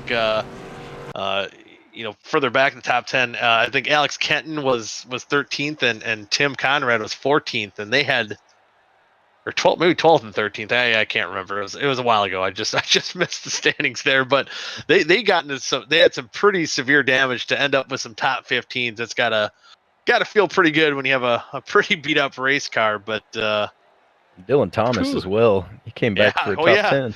We just seen him wall ride not too many cautions ago. Yeah, he went through about everything that you could find to happen tonight. Yeah, he was fun everywhere. Yeah, I think he had old Harry Hogg tell him to go out there and hit the pace car out there. He just had a rough go, but still had a solid top 10. There's your official results for half number 1. You see Westergreen getting into that top 15 after that rough restart when he was in the top 5. And Rashid Coles, Shane D. Mantova, Dave Carpenter, we've seen him go for that wild ride. Kind of ride the wall there on that last caution, but I would say 162. It's 192. Carlos, why didn't you correct me? I just wanted to make you look like a fool. Well, I do a damn fine job by myself, I guess. Anyway, we do have half number 1 winner Nick Indelicato. We'll bring him up here into the booth as the guys get ready for half number 2. And Nick, man, it was a chaotic one out there here at the Rock, and man, you were able to get it done even with that nose damage. Tell us about your night here a little bit so far. Yeah, that was long. I think I had 32 or 33 seconds of damage. I had that nose damage from one of the restarts and then got squeezed in the wall later in the, I don't know, whatever run it was. I was struggling. I was struggling there to catch Kian. I knew maybe if I didn't have the damage, I could have. But I felt good. Rockingham is a track that I don't like, but I feel like I'm decent at. So, first one of the season, got out of the way. It's kind of nice to have here, and looking forward to more. Yeah, it's kind of crazy to think. We're here at round 6. Kind of late to be seeing you in victory lane here, but is that kind of going to bring that dominant swagger back for you? Yeah, there's a lot of races I think this year I definitely had a shot at. The one that still haunts me is the Daytona Road Course. I felt like I had that one in the bag and made a really small mistake. A win's a win. Other than not winning the first couple weeks, I've had very good finishes and obviously the points lead. So, just got to keep rolling. Good finishes. That's about it. This second half, who knows how this is going to go. I think it's going to get cut short time-wise, so it's going to be interesting. It's going to be like a rain race, Yeah, it's going to ramp up that intensity. We've seen it ramped up quite a bit so far here time tonight. In these halves, man. Got about 2 hours. Oh, are they an hour apiece? They're like 2 hours each.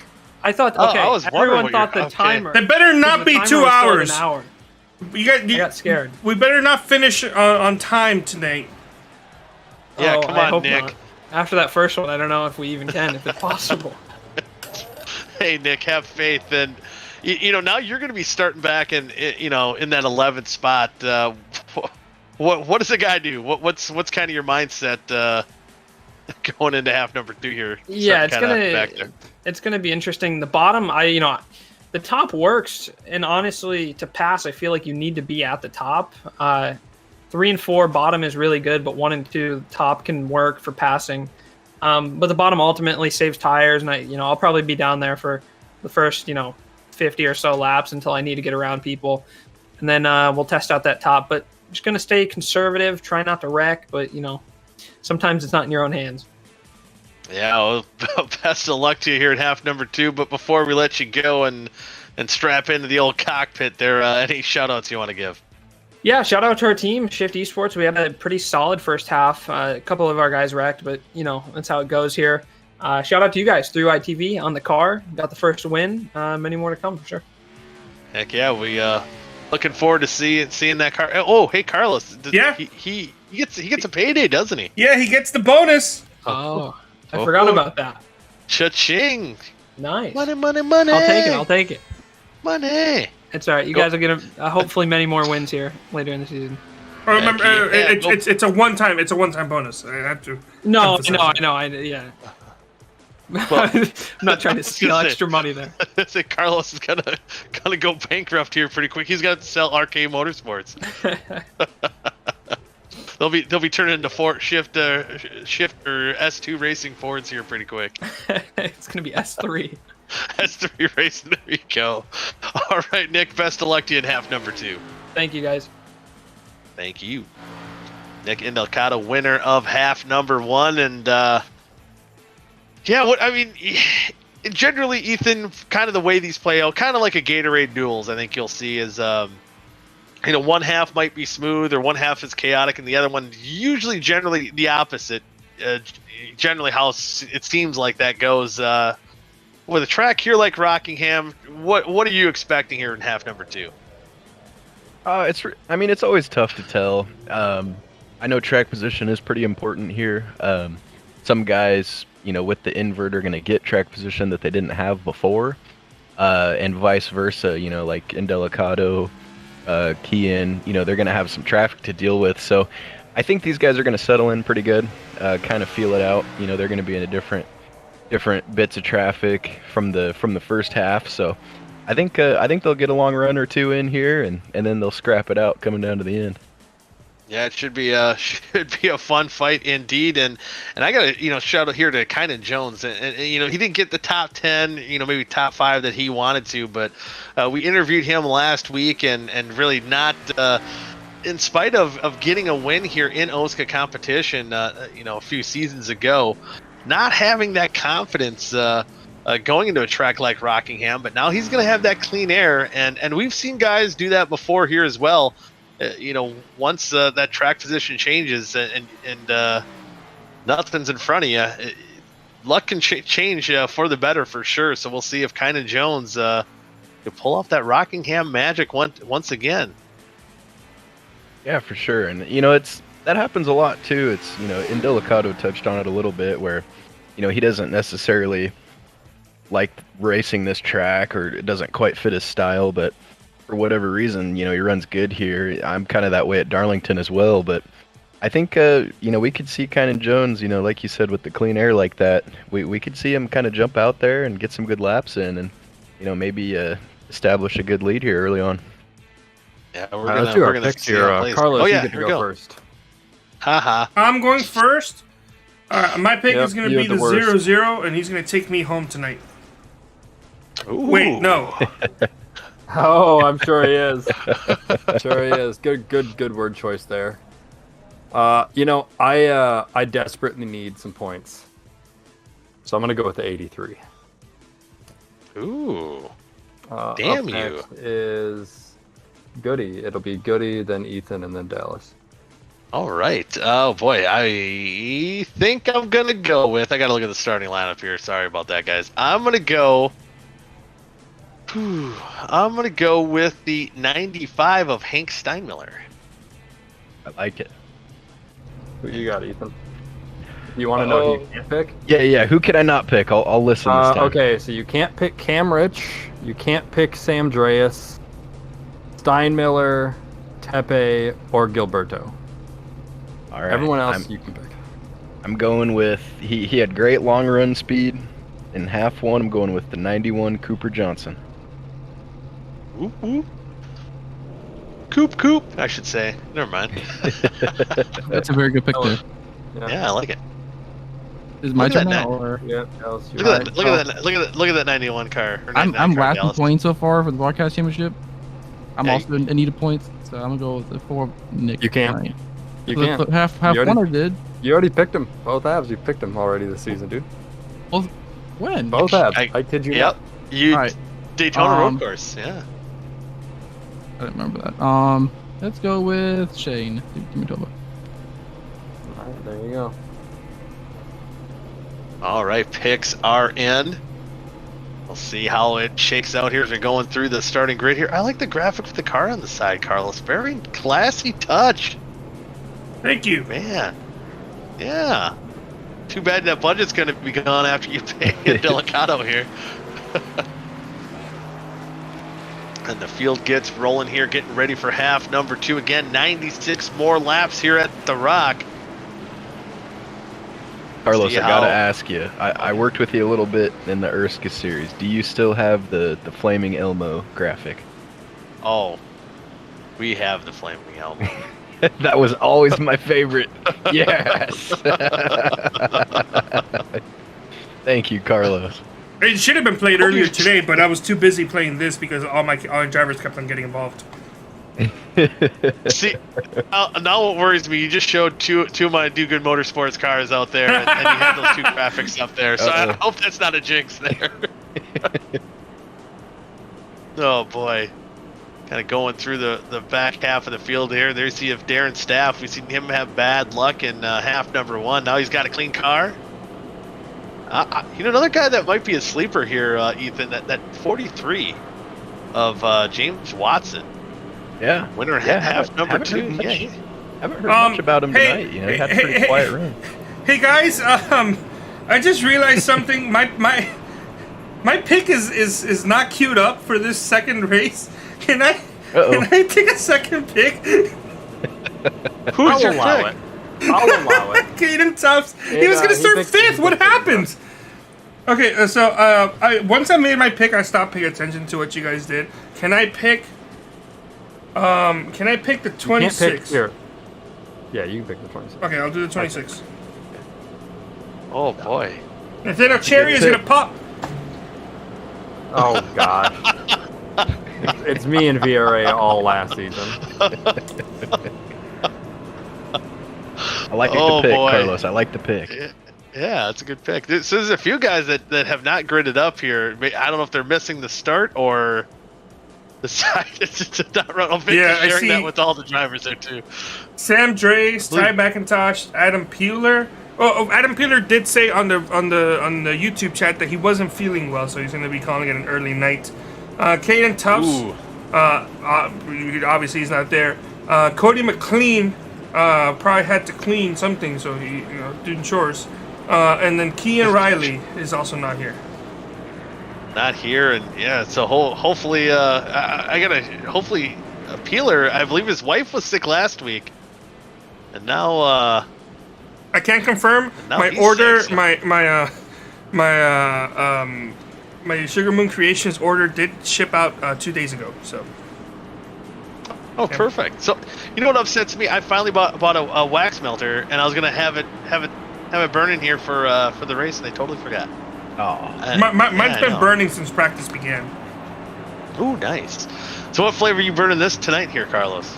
Pumpkin apple. Ooh, it's a very fall scent, but at least up here in Wisconsin, we're having, kind it's of a fall scent, and my team is falling from grace. Let's go on. With that, we are under green. Oh, wheel spin. Ooh, Dylan Thomas trying to get the grip out there on the outside. Tried to stay with the 73 of Kynan Jones. Yeah, he's still hanging on there. 99's gonna bail out of there. Yeah, he's living to avoid the chaos right now. Did the 99 get a penalty? Not sure. We'll see if Vic can confirm sure. if he's. I have no penalties on restart. 99 did get into the back of the Dylan Thomas machine, but it looked like they got away okay. So it might be just a matter of just regrouping and coming back a little bit later. Issues. But right now, oh yeah, there's definitely issues. Wonder if I don't know if he hit him just right. Doesn't look like there's too much damage to the front end of that. Maybe he's playing the long game here. Maybe I don't. Yeah, I almost think you get right at the green flag of the main event here, or Heat 2. I mean, you have a little incident like that. You decide, okay, I'm getting out of here. I'm gonna make sure I'm around for points later. I almost think that's kind of what he's going for. Yeah, he's falling back right now into the 15th position up front here. Kynan Jones still hanging on to the lead.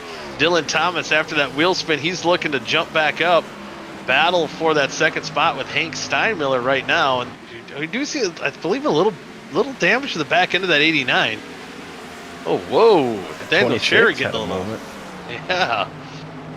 For a second, I'm like, whoa, is this like team orders are falling to the back? I thought maybe he meant to do that, but I don't think he did. One thing that jumbled up start did do is it really kind of split up the field here, so we could kind of see these guys settle into a long run here with the big gap in the field. Yeah, definitely that might kind of force the hands of some of these drivers to start saving tires. Gilberto moves back up into that 14th spot, so it looks like he is gathering it back up. He's trying to move up towards the front. And how much, man, we're not that many laps in the run here, and I'm looking at some of the guys who have been moving up. Seth Rawls up 10 spots from 26. He's in 16th. Man, some of this might have been with some of the guys maybe missing the grid. Thomas Capuano, he started back in 23rd. He's up to 13th. And then Rhett Nichols, we've seen that short run speed of him in half number one. He So I started just back realized- in 19th. He's in 10th. My pick didn't start the race. Oh no! Wait, who was your pick? no. I'm gonna change my. I'm gonna change my pick. I'm allowing it. It's Yeah, still do early. that It's not even power. 10 laps. it's Yeah, yeah. rigged. It's rigged. It's rigged. I'm gonna change though to somebody that I don't know that they're a top runner, but I'm gonna change to 32 of Justin. Atta boy. I like it. When in, I like it too. When in doubt, go with the dragon. That's right. And he's Vic, currently sitting up and, there in the fifth spot. Vic, at what point did you realize? Oh wait, where's my guy? About lap 5, I was looking at the lineup and I'm like, why is there only 26 cars on track and who hasn't started? And I realized that the 83 has not started. He's in the lobby. And I said it too. It was like, we got all these drivers missing, and I called them up all by name. Well, Vic's got, you know, he's up in the I got tower. like He's 3 got- things he's got going stuff on to over do. here. Yeah. So. He's got a lot. He's got a lot going on. I've Yeah, got give to the- listen to give you the kid a guys. I got to break. listen to the driver chat, and I'm texting my girlfriend. So I mean, like it's all popping up over here. Oh man, especially you got to keep the girlfriend happy, man. That's probably priority number one there too. Oh, trust me, she's happy, all right. Ooh. Yesterday was I like International it. Women's Day. Ooh, I did not know that. Oh no, Kenton inside wall. No caution, no Oh, caution. heavy contact. And, man, that was a heavy hit. He keeps rolling, but man, that thing's got to be down on power. That was a tough lick. Make it out to pit road. Yep, he does dive down pit road. And up front, Kynan Jones, the land shark. Way down under in Australia, leading here at the Rock. Again, Boy, not totally unfamiliar victory lane here.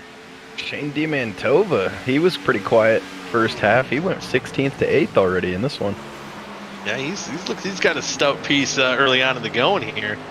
And again, you know, kind of we kind of opened up the broadcast kind of under the same kind of mindset, just who are going to be the comers and goers, who's going to be the ones that are saving their tires. And definitely some hard chargers here. And sometimes, you know, I've never been a master at this. This is why I'm not contending for wins. But Ethan, is there, you know, that balance of kind of driving hard? You know, you don't want to fall too far back, and you could save tires and gain spots, but not really contend for wins. You know, as far as kind of getting clear, staying within touch of you know, our leaders, and then kind of saving from there. What's kind of the mindset when you're out there racing? Yeah, exactly. It's tough, and I honestly struggle with it myself as well. I'll be honest, most of my league wins are not from long runs. It's from short runs. You know, just go out there, run as hard as you can. Don't worry about your tires, and it's tough to moderate that. You know, usually I end up looking for a guy on track that's kind of New leader. known for being really good at that and following him. And yeah, new leader up front.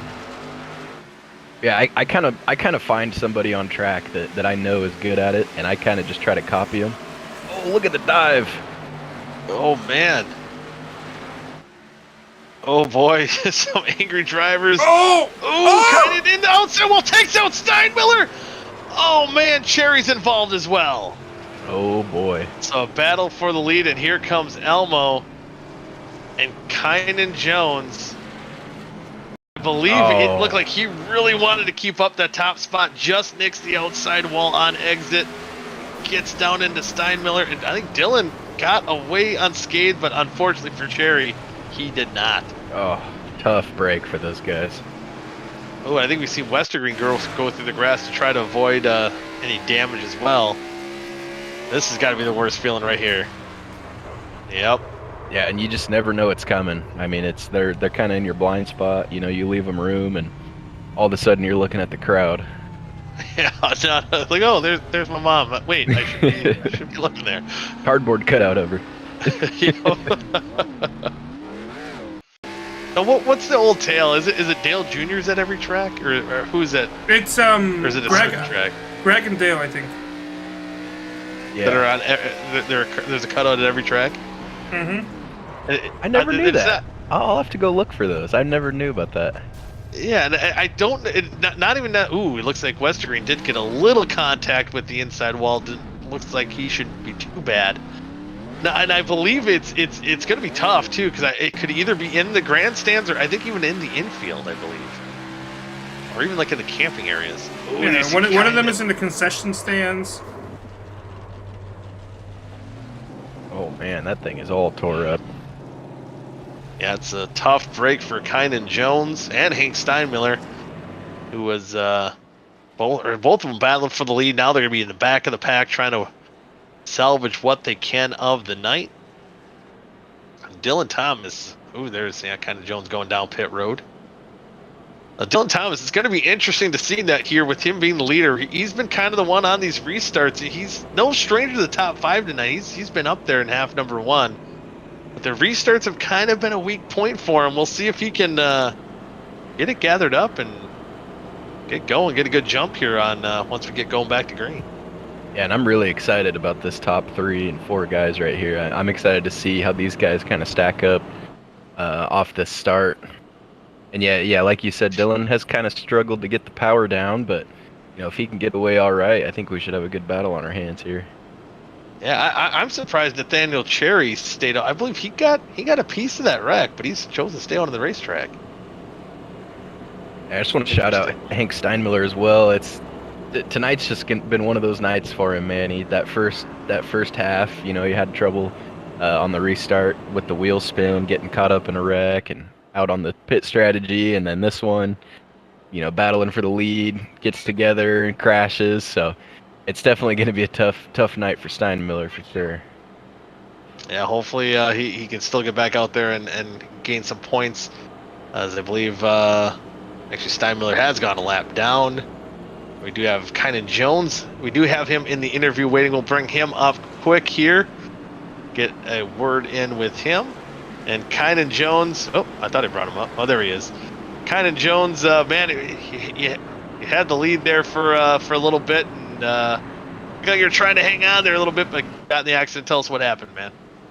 Yeah, I didn't really feel like there was too much wrong with the car. It was ever so slightly just starting to wash off the track end.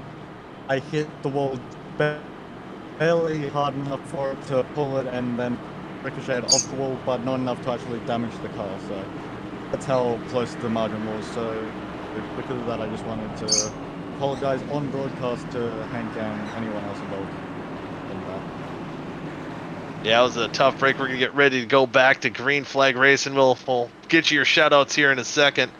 Got the apology out of the way. Hopefully Steinmiller and whoever got involved in that as well heard the message. Green flag is out. Looks like Dylan Thomas gets it going behind him. Got a little close as Dylan Thomas gets a pretty good jump here. But yeah, tough break. Hopefully we get to see you back out there and salvage some of the night here, hopefully. But kind of any shout-outs you want to give quick? Just missed Deviator on Twitch. Not too sure what was going on with him because I wasn't in the Discord or because of my own little issues going on, but besides that, also just mental health awareness and goal for broadcasting this. Yeah, you betcha. But yeah, tough break, Kynan, but hopefully we'll see you back next week and be able to regroup once we go to Atlanta next week. Gonna be a super speedway, so anything can happen, so we'll see. Yeah, anything can happen indeed. Well, tough break for you tonight. Yeah, have fun next week in Atlanta, man. Yeah, kind of a little bit of connection issues there with Kynan Jones, but you can see hear the dejection in his voice. He was obviously felt pretty bad for the wreck that was caused there. Yeah, there's really nothing else you can do. I mean, it's you hate that it happened. You didn't mean to do it. It just is what it is, and you just gotta go sleep it off and start prepping for next week. Best he can do. Yeah, that's about all left to do now, and all left to do now, right now, for Indelicados. He's worked his way up into that top 5. He's up 7 spots. He's looking for third right now. He's going to get it. He's going to charge up. He's going to try to get those brooms out. He wants to sweep. Yeah, he does. And Cooper Johnson as well. They're hot on Dylan Thomas's trailer right now. How about Shane? What a pick by Dallas. Shane here now. He's looking clean. He doesn't have too many cars to pass now. He's looking on the back bumper to Nathaniel Cherry. He's going to go for that 4th spot here, I think, momentarily. Yeah, that's a good sleeper pick for sure. Like I said, first half, he's pretty quiet, got involved in some of the mess, and he's had some really good speed now that he's got a chance to show it out here. Yeah, he's flexing those muscles indeed. As we are coming to lap number 26 of 96, and Dylan Thomas holding on to a pretty wheel now. He's got, actually not Cooper Johnson, I should say. Yeah, we're about to have a 3-way battle for the lead here in a moment. Yeah, man, mirrored lap times too by Nick Indelicato and Cooper Johnson. They're freight training their way to the front here. He's going to look on the inside. Let's say it's Indelicato. He's going to make a run on the outside. 3 wide. Ooh, yes. Oh, he thought about it. Oh, he backed out. Oh, good move by him to back out of that. And then Cooper Johnson to back out. He washed up the track, almost made contact with Dylan. Ooh. If Indelicato sees that gap again, he might not back out of it this time. Yeah, it's so tempting here. It seems like this track is, Indelicato almost in the outside wall. Indelicato now, he's going to shoot to the outside. He's going to take the lead. Power move by Indelicato. Wow, let's see if he can get that grip on the outside. Yes, he will. He made it stick. He made it work. New leader, number 4, Nick Indelicato. Cooper Johnson still trying to fight to get around that 89. Yeah, and he gave Cooper a couple corners to try to get the pass made, and then he decided he wasn't going to wait around for it, and he went and took it. Yeah, he went and took it. He's getting gone now, as Cooper Johnson still trying to work on Dylan Thomas for that 2nd spot. That's exactly what that 4 car wanted to see right now. It's still a long way to go here. I think Dylan might have burnt up his stuff out there. He jumped out to a big lead, and these guys were kind of hanging back, taking care of their tires, and here's the result of it. Yeah, it's paying off for sure right now. And one guy, man, got to give a shout out here to Rocket Man Seth Rawls in that 21st position. Had some tough luck in half number 1. He started all the way back to that 26th spot. He's moving up into that 4th position now. Man, so he's either saving those tires, or he's burning them up now. He's almost made one pass a lap so far. Yeah, he is stoned. He's looking like he's closing in on those guys ahead of him. Still battling for that 2nd spot between Cooper Johnson and Dylan Thomas. There you see Shane. Oh, I see he got the link going. Yep, we got him a new link. Madman actually fixed it mid first half. Oh, that's dedication right there. Man, he's got some weird dedication. He's been talking to me the whole race so far on Snapchat. Every single chance he gets under caution, it's DM. It's great. Hi, Shane. Get him, Shane. Get him. Wait, good to have you back, buddy. Wait, so hold on, buddy. So you chatting up your girl, and now you're chatting up your boy at the same time? Oh, always chat up my boy. Gotta have everybody happy, man. That's right. See, that's how busy Vic is. He's got to keep everyone happy. It's if Shane wouldn't get mad about it, I'd chat up his girl too.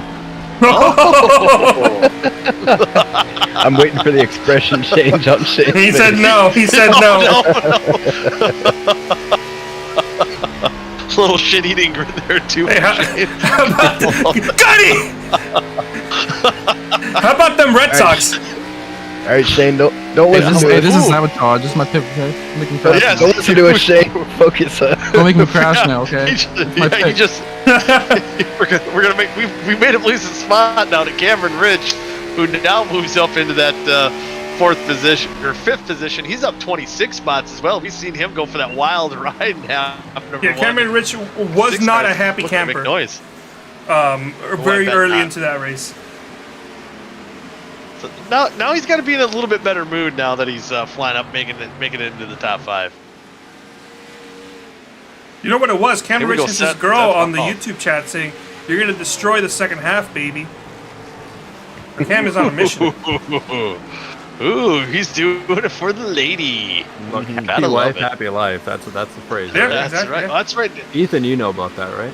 Oh yeah, absolutely. And then so I believe what was it, Halloween? I believe it was married. Was that correct? I can't remember. Around that time, I know believe. he interviewed him. Yeah, I know he said he had a themed wedding, and I believe Halloween was that theme. So That's a good one. It was hard. yeah. So now he's charging up to the front. He's trying to get that win, get his wife a victory lane trophy. What are those things called? NFTs, Vic? That's what you got to do for trophies. No. No, I've already got a deal in place with Kynan Jones if he wins the championship, though. I can't really say because, it's on stream. I can't really say what the trophy will be for him, but obscure and strange and definitely not something you'd normally get as a trophy is what he'll get. Gonna get him an Adelaide I Cancro think- signed poster. I think. It's something way less appropriate. Oh. I'm thinking something made out of silicone, maybe. All right, But anyway, okay. Well, hold on. Well, hold on. I'm gonna mute the mics and you can let us know. Jeff oh, Green! Dylan Thomas with the money. Oh, big Oh, wreck! he's coming back up track. Oh man! Oh, Jeff Green gets air. He gets into his teammate Dave Carpenter. I think Dewar got involved in that as well. Oh That no! was not a good corner for the Do Good boys. Do Wait good destruction for on that one. Jeff Green to That ruin my was- joke. Come on, Jeff. Yeah, he got squirrely, I believe, off it too. I apologize. That's the What wrong was wreck. Wrong wreck. Let's see what happened there. Oh, Jeff Green had Well, that nothing was- to do with this. He was just existing. Oh Yeah. man! Yeah, that was crazy weird netcode too, I believe. Like I don't know if that was 26 got a netcode. I piece think there of was the wall. contact. It was it. It seemed like there was a gap, but I could be wrong. The 26 got caught on the wall, kind of comes off. Oh of it. yeah, Oh man, that's tough. that is Tough tough. break. Oh yeah, Westergreen hard hit too. I didn't miss that in the Oh, first man. go around. Man, all their boys are wrecking. That's a tough. Was that all the do good guys? Ooh, it was. We still got Capuano and Tarble out there, but that There you go. yeah, that was a Tarble crashed. like getting air. Did Tarble getting that as well? Here, I got a message saying he crashed. Ooh! Oh, he just stopped. Oh, what a good job. Yes, both. Now hit your Yeah, got don't hit. Good Set save. Capuano down there as well, so that was an expensive. Okay, corner there may for have him. been a little bit of netcode. A little bit. I think it made it a little bit more drastic than what it probably would have been. Everyone's in pit road, by the Obviously, way. amplified it. Ooh, everyone is down pit road. Tough break for Dewar. Just nowhere to go there. Yeah, it looked like he was just about to get through it and just got the tail end of it. Nick Indelicato is going to win that race off pit road. Cooper Johnson, Cameron Rich, Shane D. Mantova, Seth Rawls up there as well. Wait.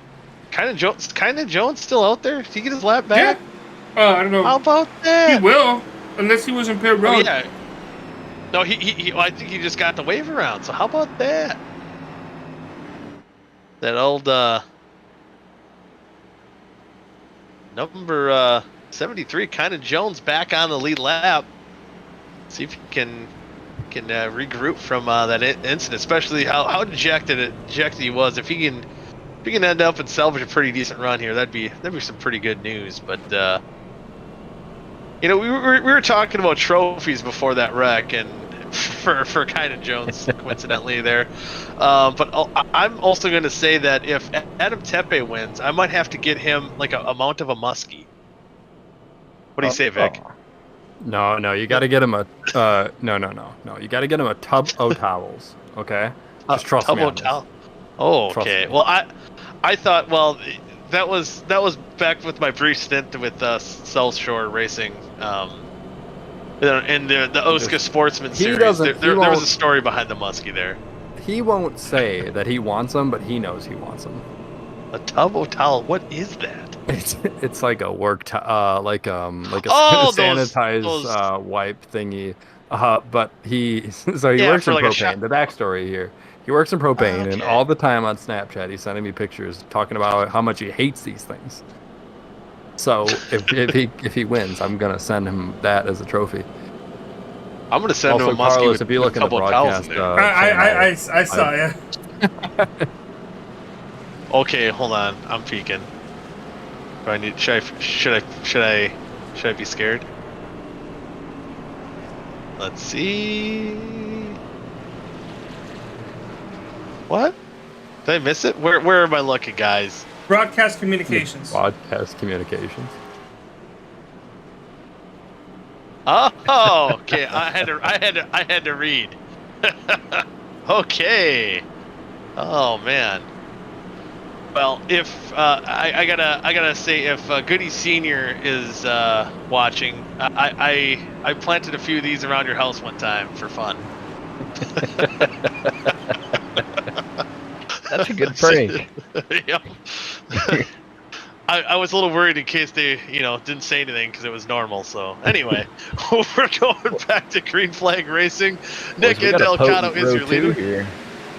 Ooh. Yeah, and how about, wow, Seth Rawls, rockets on the outside. Old Rocket Man doing his thing. He's going to move in that second spot now. And man, that boy's looking stout right now. And everything single filing out here on lap 45 of 96. And caution's out. Caution. Oh, kinda no. jumped Again. Ooh, Westergreen pokes into the back end of Jones. I think Kenton's involved there as well once again. It's a rough night for these boys. Ooh. Ah. Big net code on that one. Yeah. I think it all started with Rashid Coles getting in the outside wall and netcode chaos because ensued. It actually behind started them. earlier than that for Rashid Coles. It Started on the looked restart like play. the 9 was mad at the 73, but he just probably couldn't see him when he went back on track. Yeah, just trying to whip it around, trying to get back out there. Yeah, a lot of stuff going on there for Westergreen. What position Rough go is for it, Coles half in? number.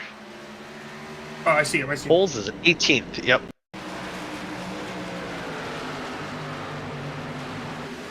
Take a look. Ooh, Coles swinging way wide.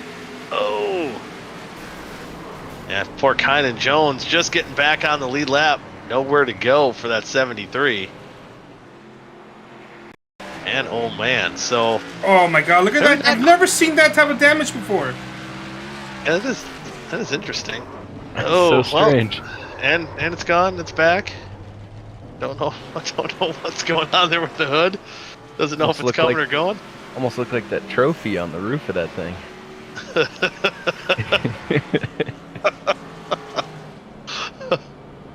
It's a spaceship. Oh, see, these guys might be looking to fake going down pit road as I try to regain my composure. Anyway, Seth Rawls, 26th to 2nd already. Yeah, he's looking pretty stout. And Cameron Rich, that car in 4th, that Me Fine Foundation Chevrolet, looking pretty stout, up 27 spots in his own right. So both those guys on the move. Got taken out early in half number 1. Again, one of those beneficial things of having two halves. Any other league, they would have been kind of dejected going home here, but they can definitely salvage something here tonight. Maybe even a win.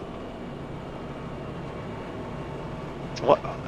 I wonder if this is this just having a little fun here? You think they're riding on the apron, or is this some? I don't know what the deal is. Probably having just a little bit of fun. Yeah, maybe just horsing around. Maybe saving gas. I'm not sure. I was like, just seen him come down pit road. I've never been sold on saving on the apron, but I don't know. Yeah, I think obviously in real life, there's a place for it. But yeah, in iRacing, does that even do anything? I don't think so, but I mean I could be wrong. Yeah, I would have to. Someone would have to That seemed pretty conclusively prove it advanced to me. Yeah. I mean, iRacing, it has its, pluses and minuses. There's some pretty crazy But if you- realistic stuff. If you shut your car off while you're on the apron, it actually does save more fuel. It does. Okay. But That's if you're good to running know. running it does not make a difference though. I don't think kicking or clutching does. I've never tried it personally, but that's only because I'm very afraid of like not being able to restart the engine or doing it too long and just messing it up. Oh, I do it all the time. I go in the I've done the corners. old Marcus Ambrose. I go in the corners. I pop the clutch, and then I turn off the engine, and I just I'm in silence. It's like you're like in a spaceship in the moon. You don't hear anything, and then you turn it back on, hit the clutch, it just goes back. But you lose too much time. But one of the worst noises too is when you hit your starter button. Oh like God! Twice accidentally. Oh, I hate that noise. Oh. I always get the dump in the clutch to kick it back on, and then it doesn't kick back on. Oh, yep. And you're panicking there for a few seconds. Oh yeah, people start hitting you. Boom, boom, boom. Yep. But here we'll get going back to green flag once again. A lap 50 and 96. Indelicato trying to get that good jump. Yeah, Seth, really, he is on point here tonight. He is looking sporty in that number 25 machine. He's going to stay right on the back bumper of his teammate, Nick Indelicato. Oh, Weeks. DJ gets a little squirrely. Darren, ooh, he gets loose as well. Couple drivers, man, these relatively fresh tires for these boys. They're slick. 3 wide in the pack there. Ooh, 33's going to back out of it. It's back in around the 11th position. See these guys shuffle it out, trying to sell it up. Ooh, Darren once again getting a little squirrely out of turn number 2. Trying to hang on to that 11th spot over Watson, who again didn't really see. Caution! So much for a chaotic and smooth one race. We're getting not as wild. Well, you say that, Victor but we've had Aldrich. like 1 or 2 or 3 cars. We haven't had two back-to-back we haven't full had the big field one. wrecks. I'm knocking on the desk, knocking on wood. That's Victor Aldrich bringing out our, I believe, 4th yellow here of half number 2. Ooh, Rashid Coles once again. Oh, Carpenter nowhere to go. Man, tough break for Aldrich there as well. That's a pretty snazzy looking scheme there for the 98 Yeah, I like too. that. I like that thing. Yeah, it's pretty flashy, pretty fun. I mean, you're in that general direction of the West Coast, but it reminds me of like better weather than what I'm having here. Snowing tonight. Just kind of reminds me of sunshine and sand, water, maybe a cocktail or two. Man. Oh yeah. Sounds good right about now.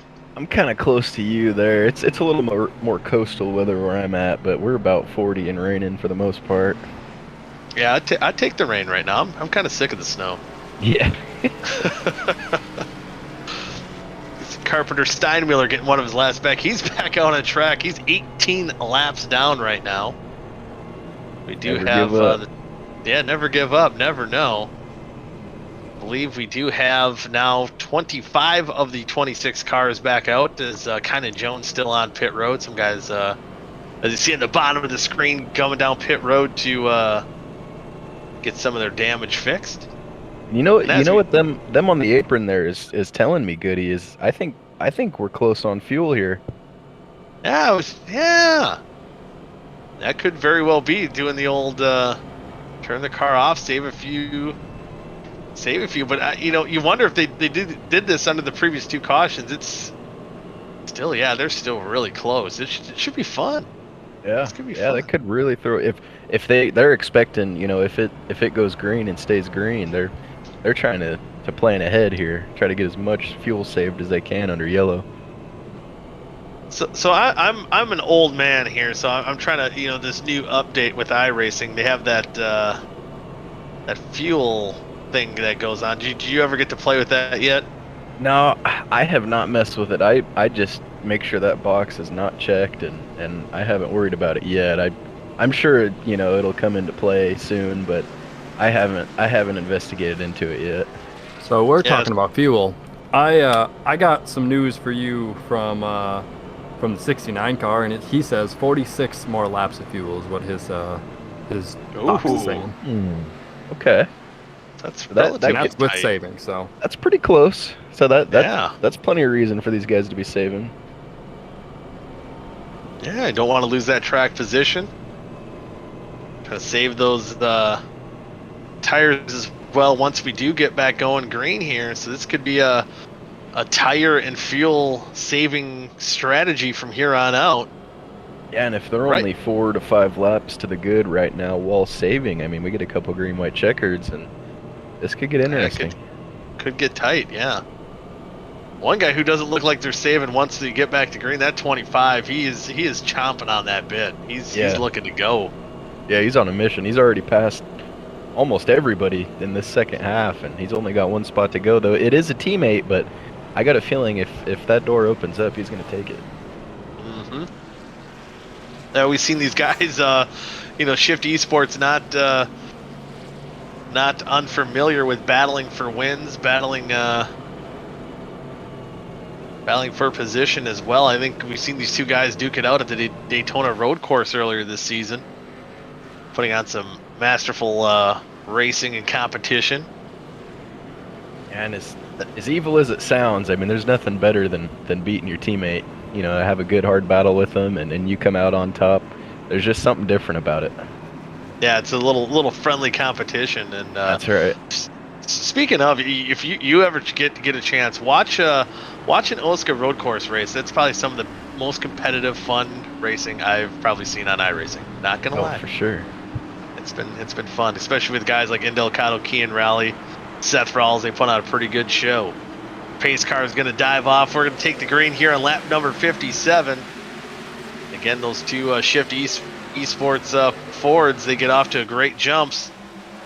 Seth, he's tucking in right behind that 4-car once again. But Cameron Rich on that outside, he takes over that third spot. He's looking to be on the move here. Yeah, and he's wanting to split up those teammates. They played that start perfect. You know, they got filed in first and second, both on the inside, but Cameron Rich, he's been quiet all night. He wants to spoil the party up here. Yeah, Cameron Rich, he's on the move as well. Last time by, he was about a half a tenth faster than our leader Nick Indelicato. Let's see if he can. Oh boy, we got who's that? Is that Shane again? Yeah. Yeah, that is Shane in the 69. Oh boy, but now he'll fall out of the top 10. He'll drop out down to the 12th position. Seth Rawls right on that back bumper. He was the fastest car this last lap by.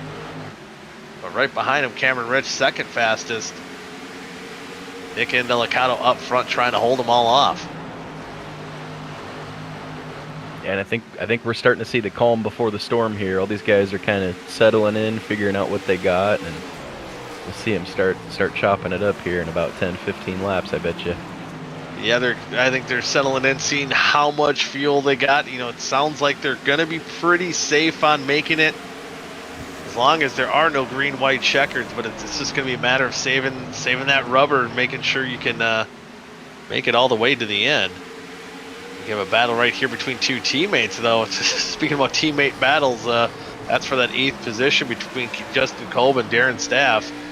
So Justin Kolb will take that, and they'll kind of sort this. Contact in front of him. Oh boy, Rhett Nichols.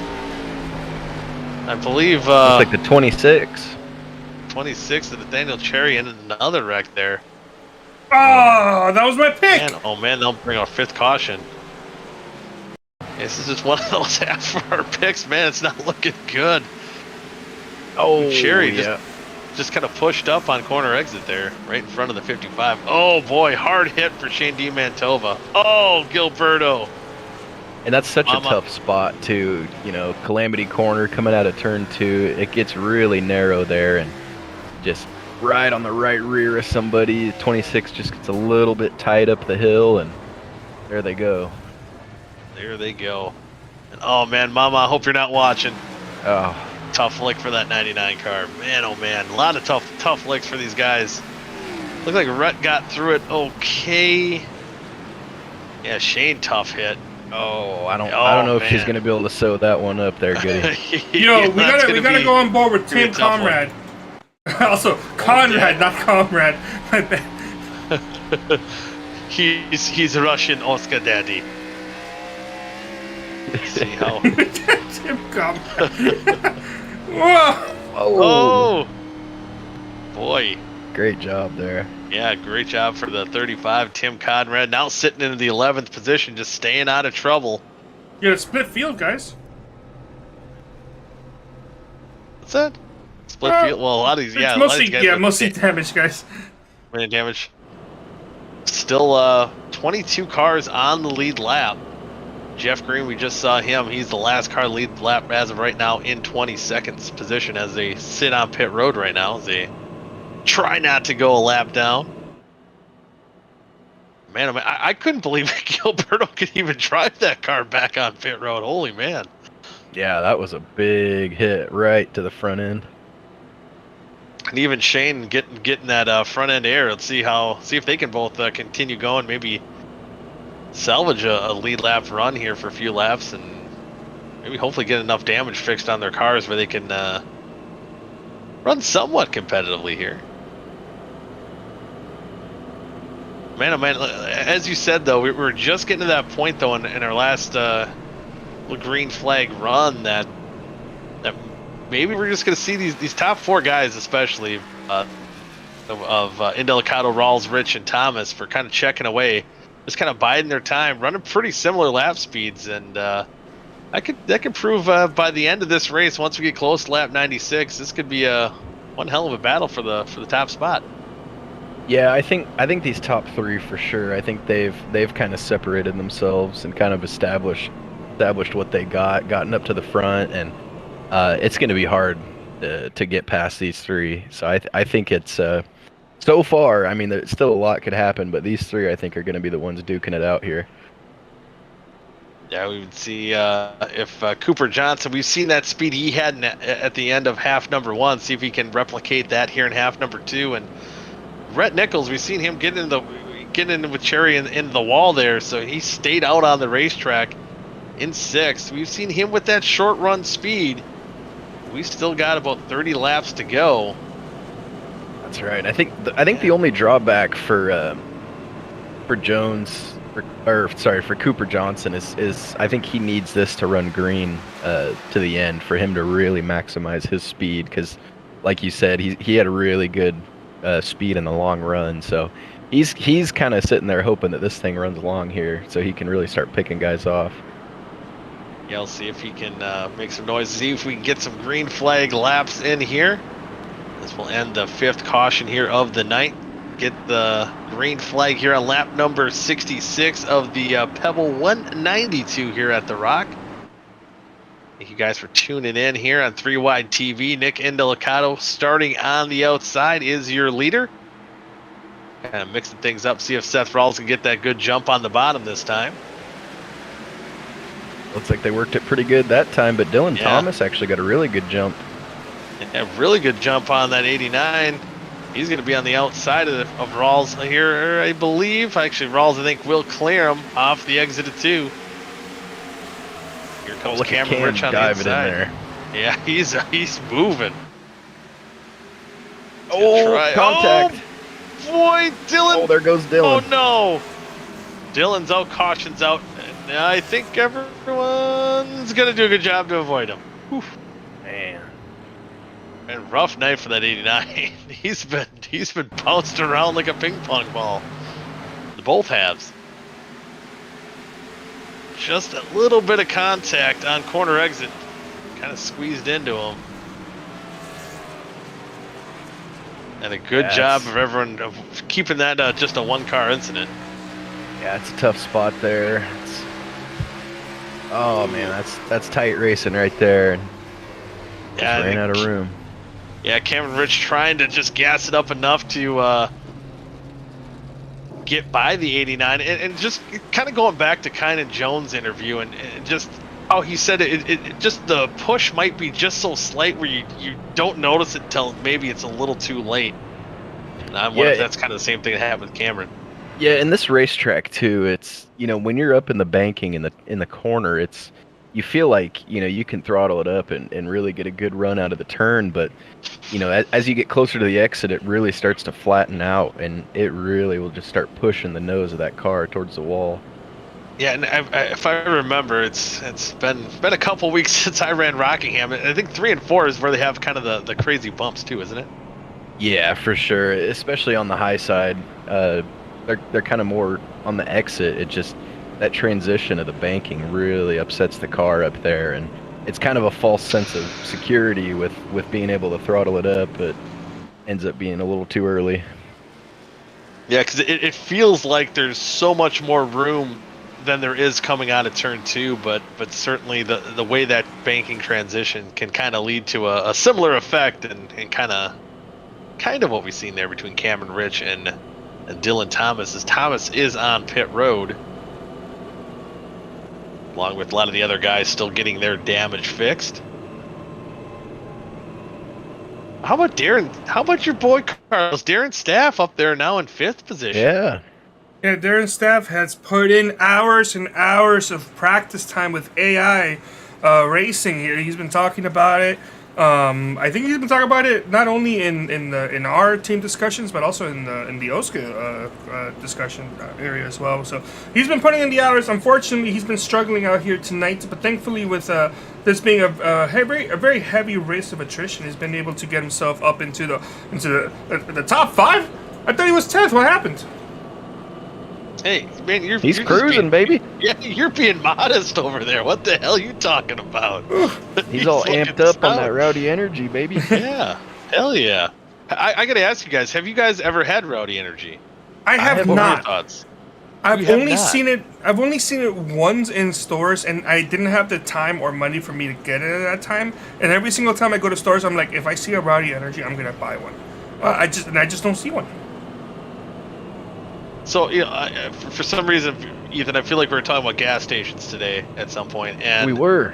Yeah, and Quick Trip around here, Wisconsin, or North, or Midwest kind of gas station, Wisconsin, Minnesota, Iowa, I believe, has them as well.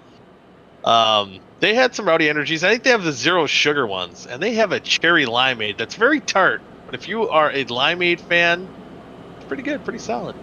I'll have to check that out. If I can get my hands on one of those, I will definitely buy one up. Yeah, I mean, for me, the old, I'm not a young punk anymore, so I have to get like the zero sugar stuff. So it feels like my ticker's gonna fall right out of my body, but definitely some good taste. Yeah, I like the sugar ones, but sometimes they hurt. Yeah. There was one time I drank, I think 2 of them within a span of 3 hours, and I stayed up for 36 hours straight. So that was fun. That was back in the monster days, I guess. Oh yeah. Stay up late. Oh yeah. Yeah. Good times. I was working second shift job, and we worked. I can't remember. We worked. I can't remember, like a 16-hour day, so we didn't have to work. We got off a day early for, I think it was Memorial Day or something. So I was all in, and I did it. I couldn't do it. More power to you. Yeah, that was many years ago, many moons ago. We're getting a restart here on lap number 72. Nick Indelicato on the outside, Seth Rawls on the inside. A really good jump here from Indelicato, and Rhett Nichols really making a run on Seth Rawls here on the outside of turn 2. We'll see if they punch up. Looks like they get through okay. He hung on the right rear. Yeah, he hung on once again. We've seen him get into the wall. He might have a little bit of damage, but he's looking pretty stout on the outside, trying to hang on. Yeah, here comes Cam Rich looking underneath. Gonna send it in there. Oh, up into him a little bit. Oh, they make contact. Oh boy. That's tight. Wow, they were rubbing sheet metal for a long time, but to make it through. Rhett Nichols holds on to that 3rd spot as Cameron Rich falls back into the 4th position. And how about that super modest run here for Darren Staff? He's hanging on to that 5th spot, and he's got Cooper Johnson behind him. There you see James Watson. Yeah, James Watson, a good run too. Justin Cole.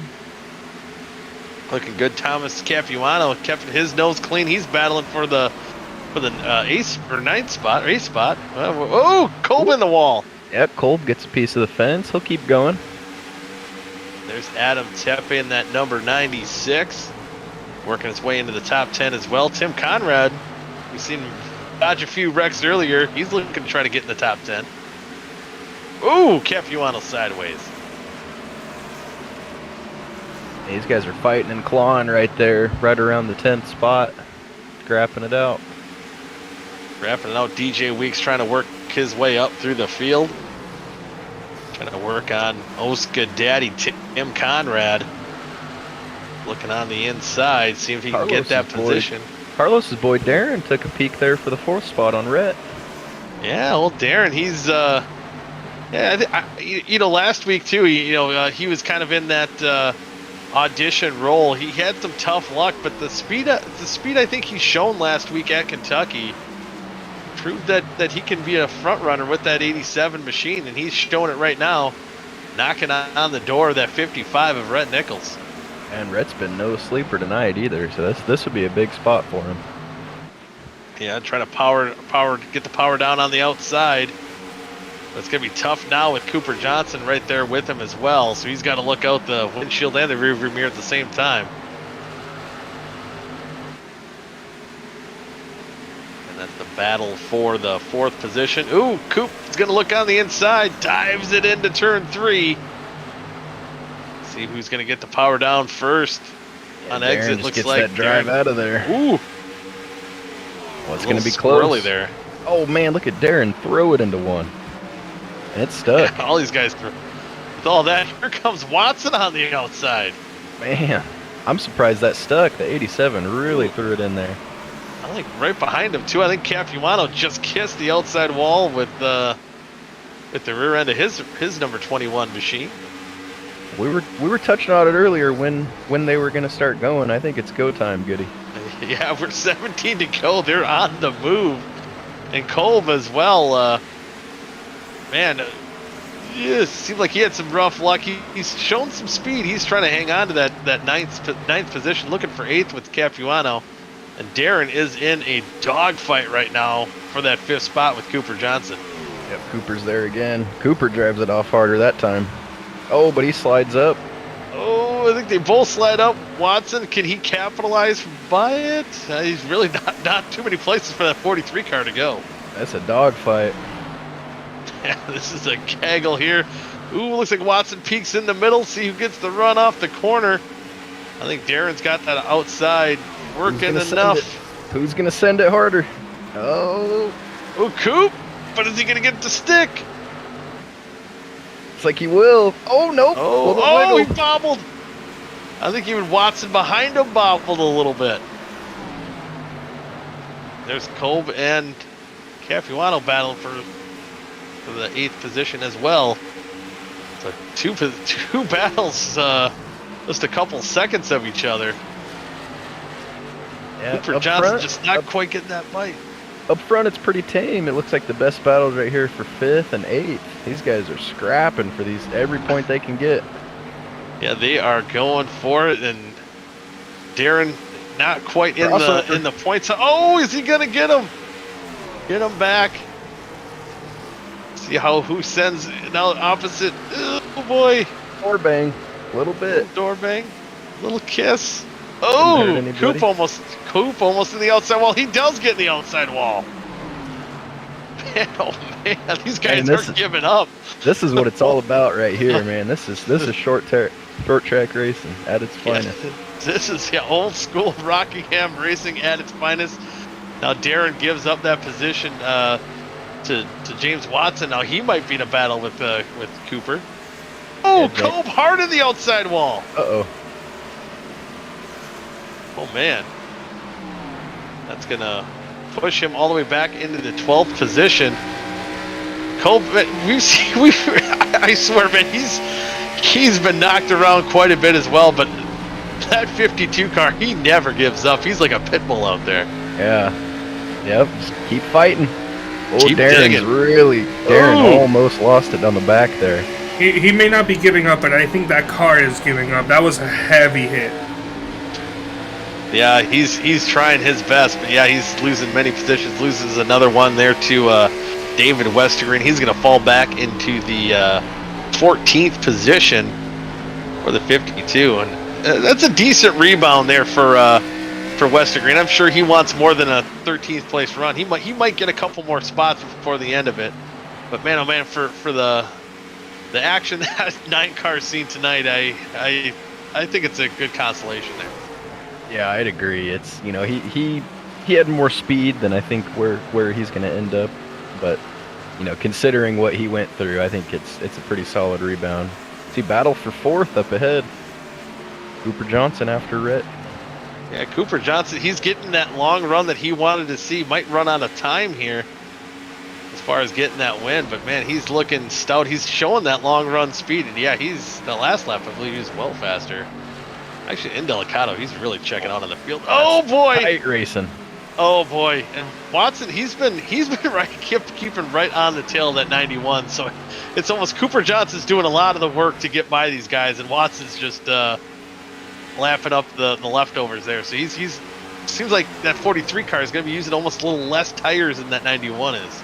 Oh yeah, most definitely. Oh, yeah, boy. let him do the dirty work, and you reap the rewards as well. Cooper Johnson in a fight for that 4th spot, trying to get it in. We see that 91 car having a lot of action here in the past about 10 laps or so. He's going to take that 4th position away.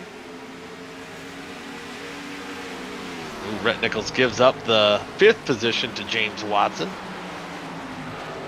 And up front, Nick Indelicato comes around to take 5 to go, and he is gone, Goody. He is getting gone. He's about a half a second faster there, I believe, than Seth Rawls. Not quite, but pretty close. He's pulled up to a 2.3 second lead. He's working through lap traffic, but no matter. He's clean car this half. We've seen what he could do on the long runs, and he's pulling away from teammate Seth Rawls, and about another 2 seconds back from him is that 3rd place Me Fine Chevrolet of Cameron Rich, and he's got quite a bit of gap. I don't think Cooper Johnson's going to be able to catch him with 4 to go. No, not looking like it. It looks like those top 3 really separated themselves. And hey, DJ Weeks out of nowhere, he just made the pass for 6th. Yeah, it seemed like he was kind of lurking right behind Cooper Johnson and Watson when they were in their battles, and probably even more so than Watson. He's just been driving smooth, and collecting those positions that the 91 and 43 have been working on here. And I almost wonder, just a couple laps to go, if James Watson has anything to throw at Cooper Johnson.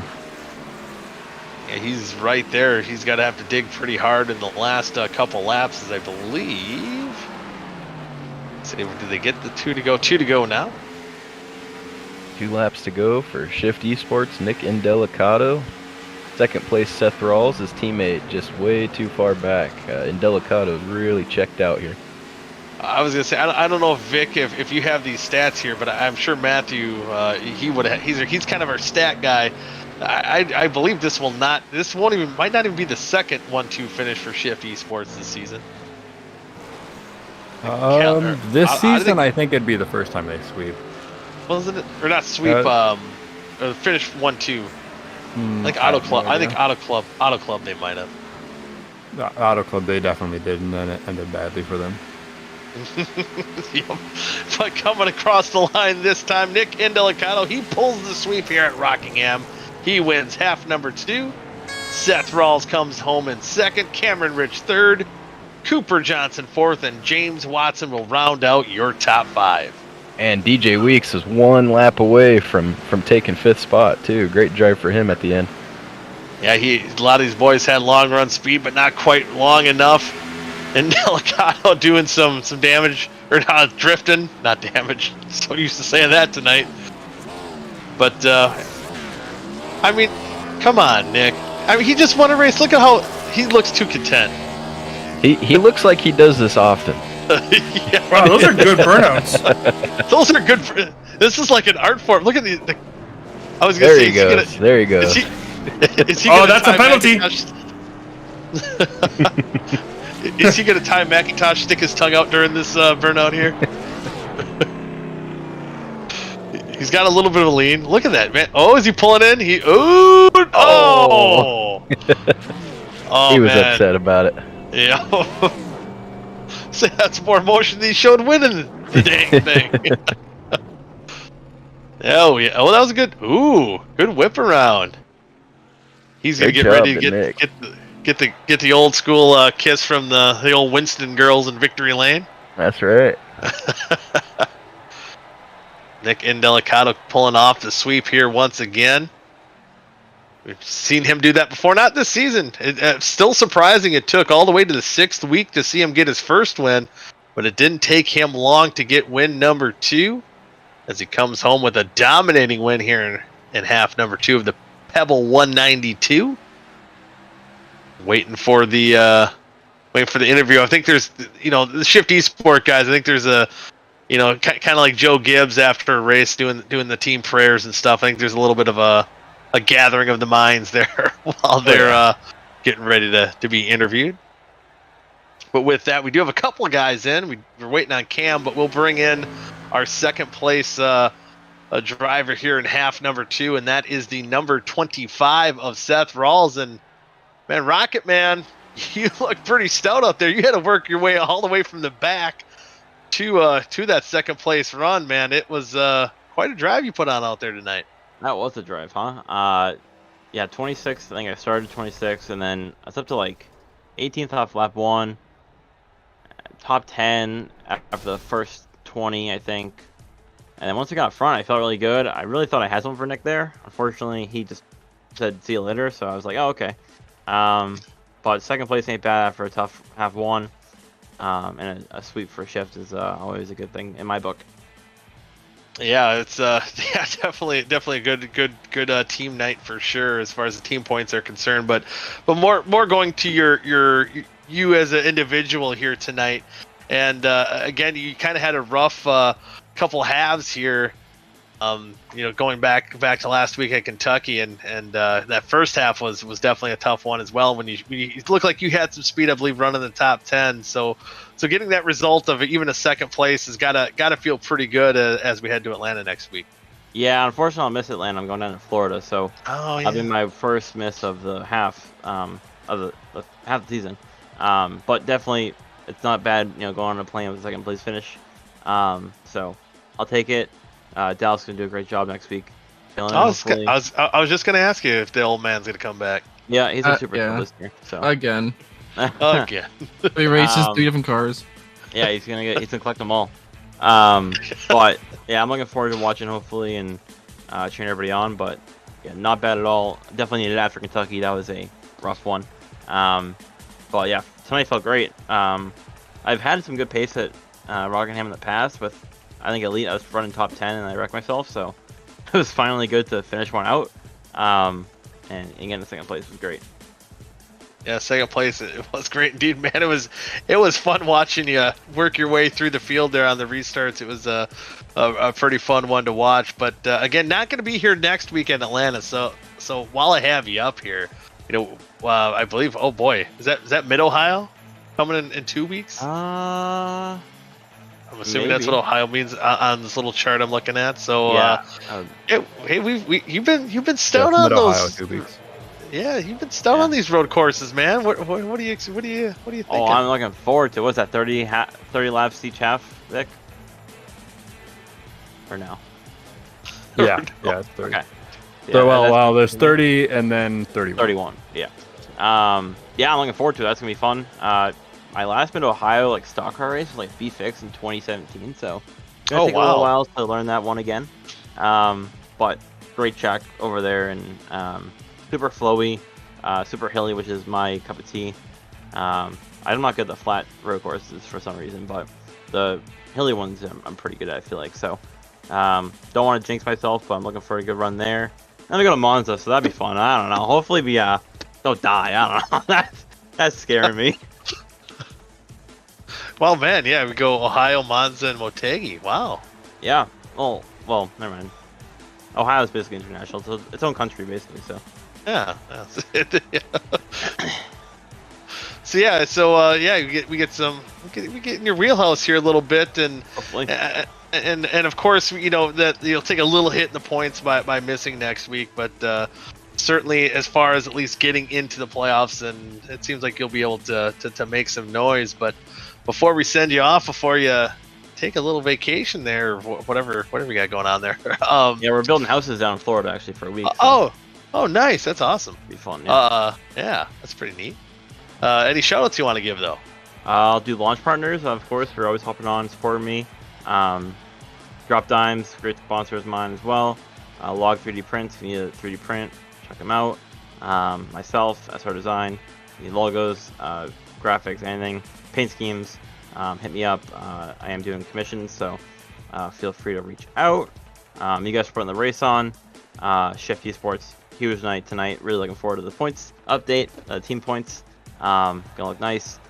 Seeing after a sweep. Vic, Dallas for putting the show on. And yeah, and you guys for commenting. How was your first commentary, Pharrell, in this league? It was awesome, man. I tell you what, Goody makes it a party, man. I was just happy. That's what I said. Happy to be his sidekick Always a tonight. party when Goody comes in. You know it. Well, you guys have a great night. Thank you for the interview. Bye. Yep. Peace out. Deuces. Deuces. Seth Rawls, Rocket Man, coming home in the second position. Next up, we will bring in the number 6 of Cameron Rich, and Cameron, oh boy, didn't say anything inappropriate there, did you? I was gonna give Seth Rawls a pretty cool idea, so maybe we can save that for later. Ooh, I like it. I like it. But just like Seth Rawls, man, you worked your way from the back of the pack, worked your way all the way up to the front and third spot, and man, that seemed like he had a lot of fun here in half number 2 after a disappointing half number 1. Yeah, that sucked. That wasn't too good. I love Rockingham, so I was really excited, and then that first half just lots of big track blocking wrecks. Honestly, that second wreck, I was kind of sideways myself. I didn't take tires because I was trying to just get my car fixed because my toe was all wacky coming from the first wreck, and then trying not to wreck the car next to me, and then there's smoke, and then I'm basically wrecking through the wreck. I looked like I arc braked. It looked horrible from the replay. I honestly was just out of control. But yeah, looked bad. Whatever. That first race didn't happen as far as I'm concerned. But the second race was a lot more fun. I'm pretty sure I started dead last in the field, so real fun just to kind of come to the field and actually be able to have some green flag racing, because Rockingham is awesome. It's such a good track. Yeah, it looks like what I think I like most, especially kind of watching you guys run out there tonight, is just the different lines and different kind of strategies of getting around the track, and we've seen Indelicado Rawls and yourself kind of take different lines and make it work. It's really fun race to watch indeed. But yeah, it seemed like that 4 car was pretty tough to beat here in half number 2. Probably, do you think maybe a caution or something maybe could have benefited you to get that shot at the win? I don't know. Probably mostly a skill issue on my part. He obviously is going to be fast wherever he goes. When I came into the pits the first time, I had 22 seconds of damage, and I don't know where that came from because I didn't hit anything, I don't think. But I don't know. Maybe that affected me a little bit. Whatever. It's one of those things that coulda, shoulda, woulda. I know at the end of there, I got beat around a lot by some cars, and I saw the team tactics that the shift guys were playing. I know that Nick was trying to stick me behind Seth. Keep me with the single lap heroes that were next to me on most of the last restarts. So that definitely impeded my progress a little bit. But whatever. Third is a lot better than 31st, so I will take it all day, every day. Yeah, it's definitely a solid run, and again we've seen a kind of a gaggle of drivers in that 6 car so far this season. When do we expect to see Cameron Rich back in the cockpit? I don't know. Whenever Zach decides to not show up again, I guess. I think I don't know. Not for a while, I don't think. So we'll see. I've been having too much fun with the Gen 4s that came out. So I got in this thing and it was this is kind of a little underwhelming. But I think I raced a lot of Coke guys last night, and I think they're gonna have even a worse time when they go back to the next gen, and it just sucks for them. They've been running the Gen 4 all the day, and that thing's fun, man. I hope that's in OSCA's future. That thing is just fun. Yeah, we're gonna do a Tuesday series with it. Hell yeah, let's do it. LFG. Yeah, I think right now that's got to be the hottest car on iRacing Ran that in a Tuesday series too. Was expecting a bogged down ARCA car, and holy man, it was fun to drive. Those things are a lot of fun. Yeah, I know a lot of people are saying it was a mistake. I don't really think so. I think they knew what they were doing. I think I heard some kind of rumor that Dale Jr. was involved behind it. He just kind of wanted to mess around and test the community reaction, which I think was overwhelmingly positive. So glad to see that. It's I think we've been bitching and complaining for 10 years for a Gen 4 car in iRacing. Yeah, and I've heard people also bring up, we're totally sidebarred from a victory lane speech or a podium speech, but they got to get the ARCA body styles on a regular bogged down ARCA car.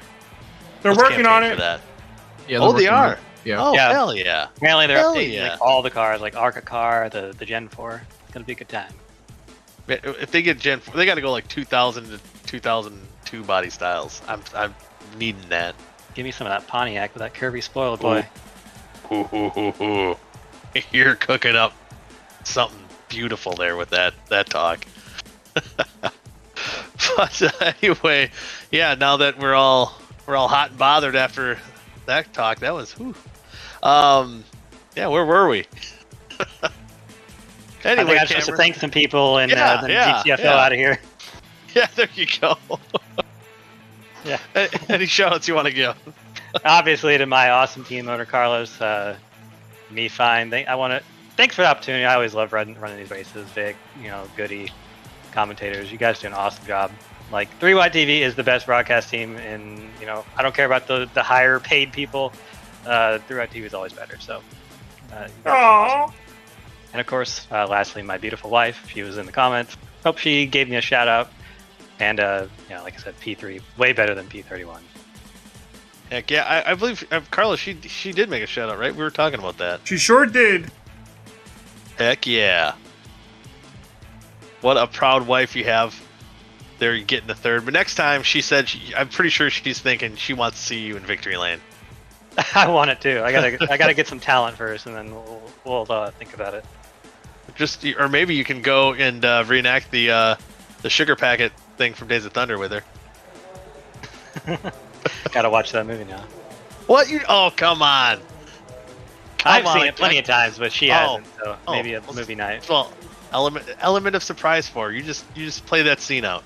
I'll just tell her it's a rom-com, and then we'll see what happens. Oh, hey, there you go. It kind of is, though, in a way, right? That's how I got my girlfriend to watch Talladega Nights, no lie.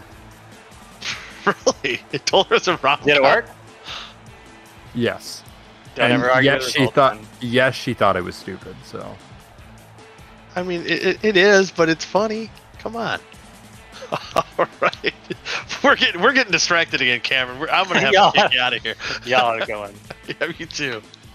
That's Cameron Rich coming home in the third position. Next up, we'll bring in our winner. We already talked to him once after half number one, but he pulled off the sweep. And man, Nick, you weren't too confident starting back in the 11th spot, but it looked like with a clean car, it looked a little bit easier out there for you. Yeah, it was nice actually. No, I mean we had that pass there in that little battle on the front stretch. I forgot who it was, but that was a fun little battle. But like you said, just kept it clean and worked out there in the end. I know Cam was going to be fast. I know Seth was fast, and just worked out really. And I thought I saved what I could there, and we just kept getting yellows, so tires didn't matter too much. But just ran a clean line, did what I could. Yeah, what you could was all you needed to do. You seemed to have a pretty stout machine. I'm just even looking at the last lap speeds. Man, you were quite a bit faster than the competition there. So you definitely had those long runs hooked up. Yeah, it was long runs are something I always focus on in anything I do. And I think I said this in the first interview. I think a couple years ago I absolutely dreaded this place. But I put in a lot of laps in different cars, and I kind of just understood, if you hug that yellow and you really get down on it, it's almost like slow is fast. So when you get into a rhythm, it's really, really nice. What's that old saying? Slow is smooth and smooth is fast, baby. Mm-hmm. But with that, we're heading to a whole different ball game once again. We're going to the New Atlanta Super Speedway race. we've seen your Shift Esports buddies. You guys usually have a pretty good kind of teamwork, I guess, is best I can say. Going into the super speedways, you got to feel pretty confident going to next week. For sure. I actually I have never even driven a lap at the new Atlanta, so if I had to guess, it's probably not much to even figure out, considering the way it got reconfigured and then the higher downforce with these cars. So it'll be fun. I think I'm going to go in there not caring in a good way and just do what I can to stay up front and try to have fun. Honestly, I think when you get to these plate races and if you're in a good points position, I think you just got to have fun and try to be aggressive and stay up front, and sometimes it works. Yeah, I'm expecting you're probably gonna have a pretty good gap points lead, so you're gonna be the entertainment. I want to see you make crazy moves. Will do. Trust me, I'll be there. Heck yeah! But with that, any shout-outs you want to give? Yeah, once again, shout out to you guys. I love the show you guys put on every week, and I know it takes a lot of work. Carlos, you, and I know you guys have been doing this for a couple of seasons now, so thank you guys a lot. Shout out to my team, Shift Esports. I think we had a really solid night in the second race. First race, we had a couple top 10s for everyone. So overall, not too bad of a day for everyone on the team, and the teamwork's been really, really great. Next week, I think it'll live up for sure. And shout out to Seth Rawls, who finished P2, good old Rocket Man, for making these awesome paint schemes for us and making us look good on track. Yeah, they look good indeed. Look good up front, but. With that, we'll let you go celebrate the win. Go down with your teammates. Go spray some champagne or something. Get wild. Get crazy. We'll do. Thank you guys again. Have a great night. Yep, you too. With that will wind down our interviews, and with that, hey, you got your first OSCA commentation race under your belt. How's it feel, Ethan? It was good, man. It was a fun night. Like I said, you make these shows a blast, and I was happy to join you up here. We saw some good racing, good hard battling, some bent up fenders, and all in all, it was a good night. Good night indeed, and we'll have to get with Vic and see. I know Matthew is kind of in and out with his ARCA racing schedule, so I might have to keep you on Pager. Yeah, I'll keep in touch with you. Yeah, I don't know how those work, but I never used a pager either, but I was always kind of curious though.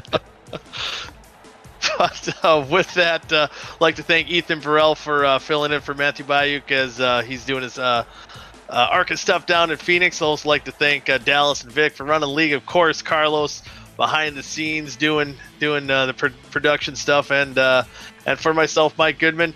Thank you all. Have a good night. Until next time. Good night now.